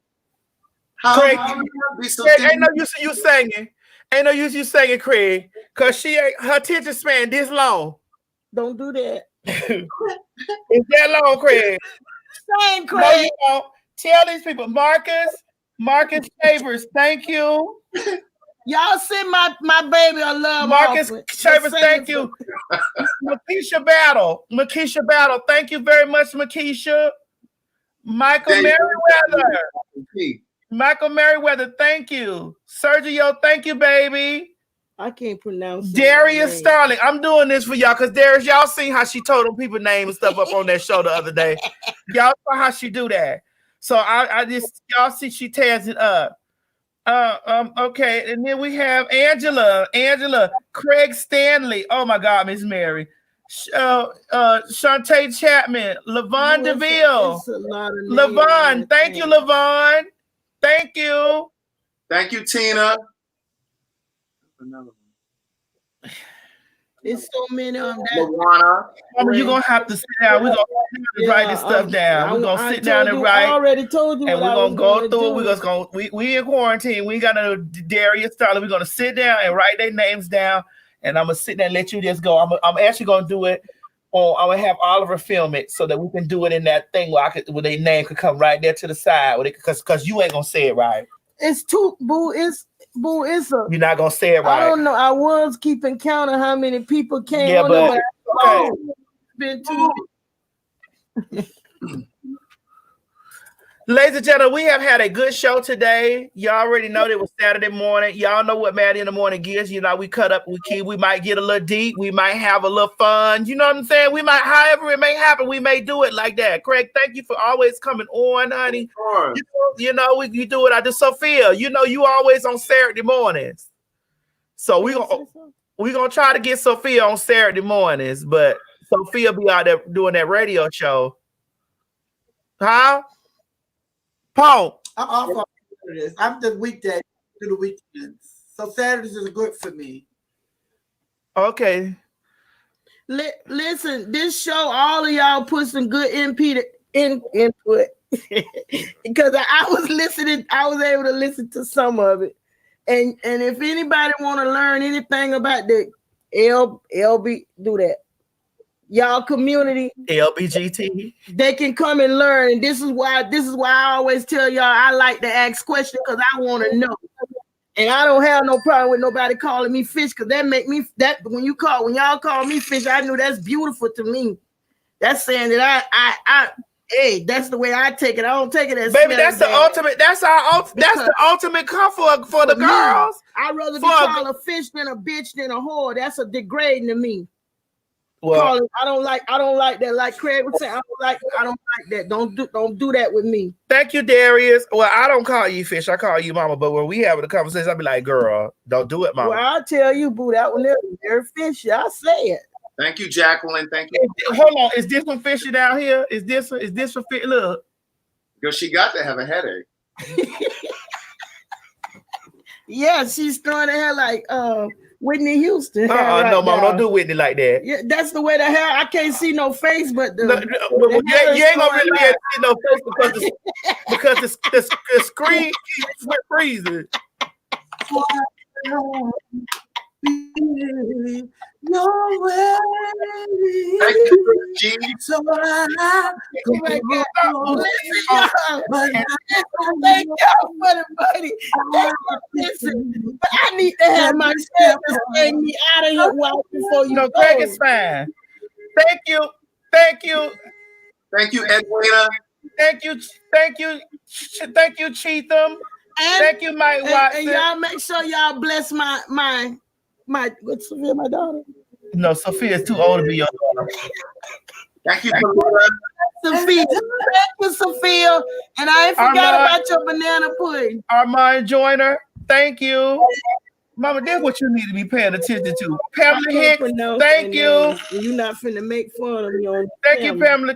Dorothea Ma. Oh, I like that name, Dorothea. That's a good old Christian name, Dorothea. I like that name, Dorothea. I can say Philip Dorius. Philip. Selena, putting the information down there. Yes. Felicia Jackson, thank you. Thank you. Girl, I'm hungry. I'm hungry now.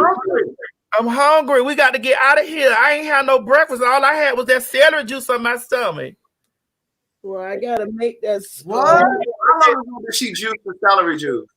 Yes. Yeah, I went and bought the juicer. And one bunch of celery only made a cup and 1/3 cup. That's all it's supposed to do. It's supposed to give you like 16 ounces. Yeah. Okay. How long ago did you juice it? You supposed to juice it right at. I mean, you supposed to drink it. That this morning before coming on the show. Before I started the show, I came. That is not the instruction that I gave you yesterday. I didn't eat anything. You told me Boo don't eat hasn't anything. ate nothing. Boo hasn't eaten. I also said that as soon as she juices it, you need to drink it because the nutrients evaporate. You don't just let it sit. No, we juiced it. She juiced it. I came down, she juiced it, and I got on the Right, so it's been sitting upstairs for 2 hours. No, I already drank it before we started. On the show, it's been in me for 2 hours. In me. Got it. Okay. Yeah. Thank you, Philip. Thank you, Philip. Okay, y'all, we got to get out of here. I'm hungry. I love you guys. I love y'all very much. Sophia, you look a fool right now, but we still love you. Thank you, Patricia. Love you, Sophia. Miss Mary, don't laugh at Boo. I'm not laughing at Boo. I say I love you, Sophia. I love you too, Miss Mary. But if Boo wasn't your daughter, I would tell you to slap that nigga for me. I wouldn't do that. Right. It'll have to be my own anger to make me slap Boo. Oh my God. All right, y'all. I love you guys. I love y'all very much, very much. And we will see you guys back here on Tuesday. The Queen's Supreme Court will be back Monday night. So I'm not going to do a Maddie in the Morning show on Monday. And Tuesday, I have to go to the doctor. I have to go to the doctor, honey. Mama's got to go over there and get her blood work done, child. I've been dizzy, girl, honey. Miss Mary been feeding me pork sandwich. No, I'm just being a mess. I'm being a mess. I'm being a mess. You just don't do it. That's on you. My pressure been high, so I'm going to see what's going on. Your pressure been high? My pressure been high. They maybe done gave you the wrong medicine because sometimes that medicine, when they change your medicine, I'm fine. But listen to me and hear me. Okay, we'll talk about this way later. So, all right, y'all. I'm about to go. Sophia, you look just like Jitney Houston. Ashanti. You look like Nikki Marin. That's what you look like, Nikki Marin. I don't know her. You know Rachel Marin's sister, Nikki Marin. I don't know her either. Get my children out of here. You know what? Bye, Sophia. Bye. Y'all tell Sophia bye. Bye, y'all. Bye. Thank you, I love you, Miss Mary. I love you, Craig. I love you, Chi. I love you, Maddie. Thanks for letting me be a part of this. I always love being with my sister, honey. Until next time. Listen, until you're out without to eat. Well, thank y'all for the things I learned today listening to y'all. Okay, but we're going to start us all back over. And they hung out, but you came home around 3. Yes, you did. Bye, Miss Sophia. All right, let Craig sing. No, Mama, we is out of here. No. All right, Craig, I'll talk with you. I'll call you in a little while, child. Okay. All right. I'll call you in a little while. Let's go on a date when you're in Houston, Craig. Why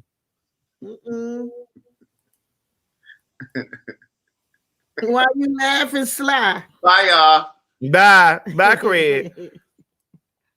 All right, ladies and gentlemen, this has been the Maddie in the Morning Show. You know, it'll be lasting about 2 hours, almost 3 sometimes, whatever. And listen, I want to let you guys know that I love you very much.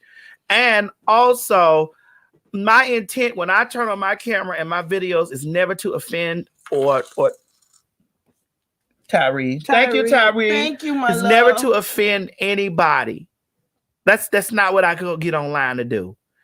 I may say some stuff that might be offensive, and my intent behind it is definitely not that. So please, when you leave here and leave this place, I want you to leave this place educated and having a good time. And if you don't like me, don't come back. Oh my God. Thank you. No matter what you Thank do, you. Thank you, Shantae Chapman. Thank you. No matter how you try not to offend. Thank you, Shantae Chapman. Somebody's going to always be offended. Thank you. But if you are, please don't come back because there's a possibility that I may say something that's offending you.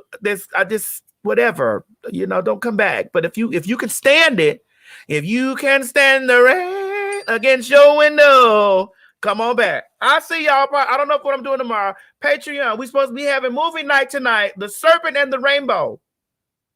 The Serpent and the Rainbow is going to be up for movie night tonight. Patreon people. So therefore, if you guys are part of the Patreon, my Patreon girls and guys, we are definitely going to be watching The Serpent and the Rainbow. Okay. And then we're going to talk about it afterwards. I don't know the time yet. I'm about to eat and go over here to because Miss Mary makes some vegan zucchini spaghetti with Beyond Meat. And it was good yesterday, and I wanted to do it again today. Those what you call them, tomatoes. You did those sun-dried tomatoes? I put some in there. I left it alone. You now whatever you want to boost it up more, you do it when you get up there. I didn't do. Thank you, Gerald Cummings. Thank you.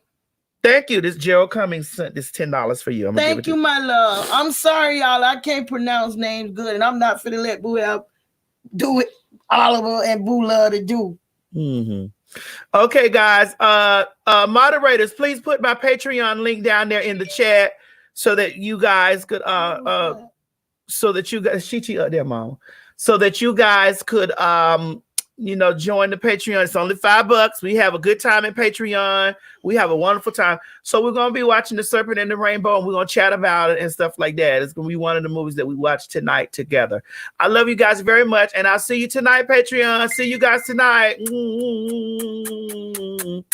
Bye, y'all.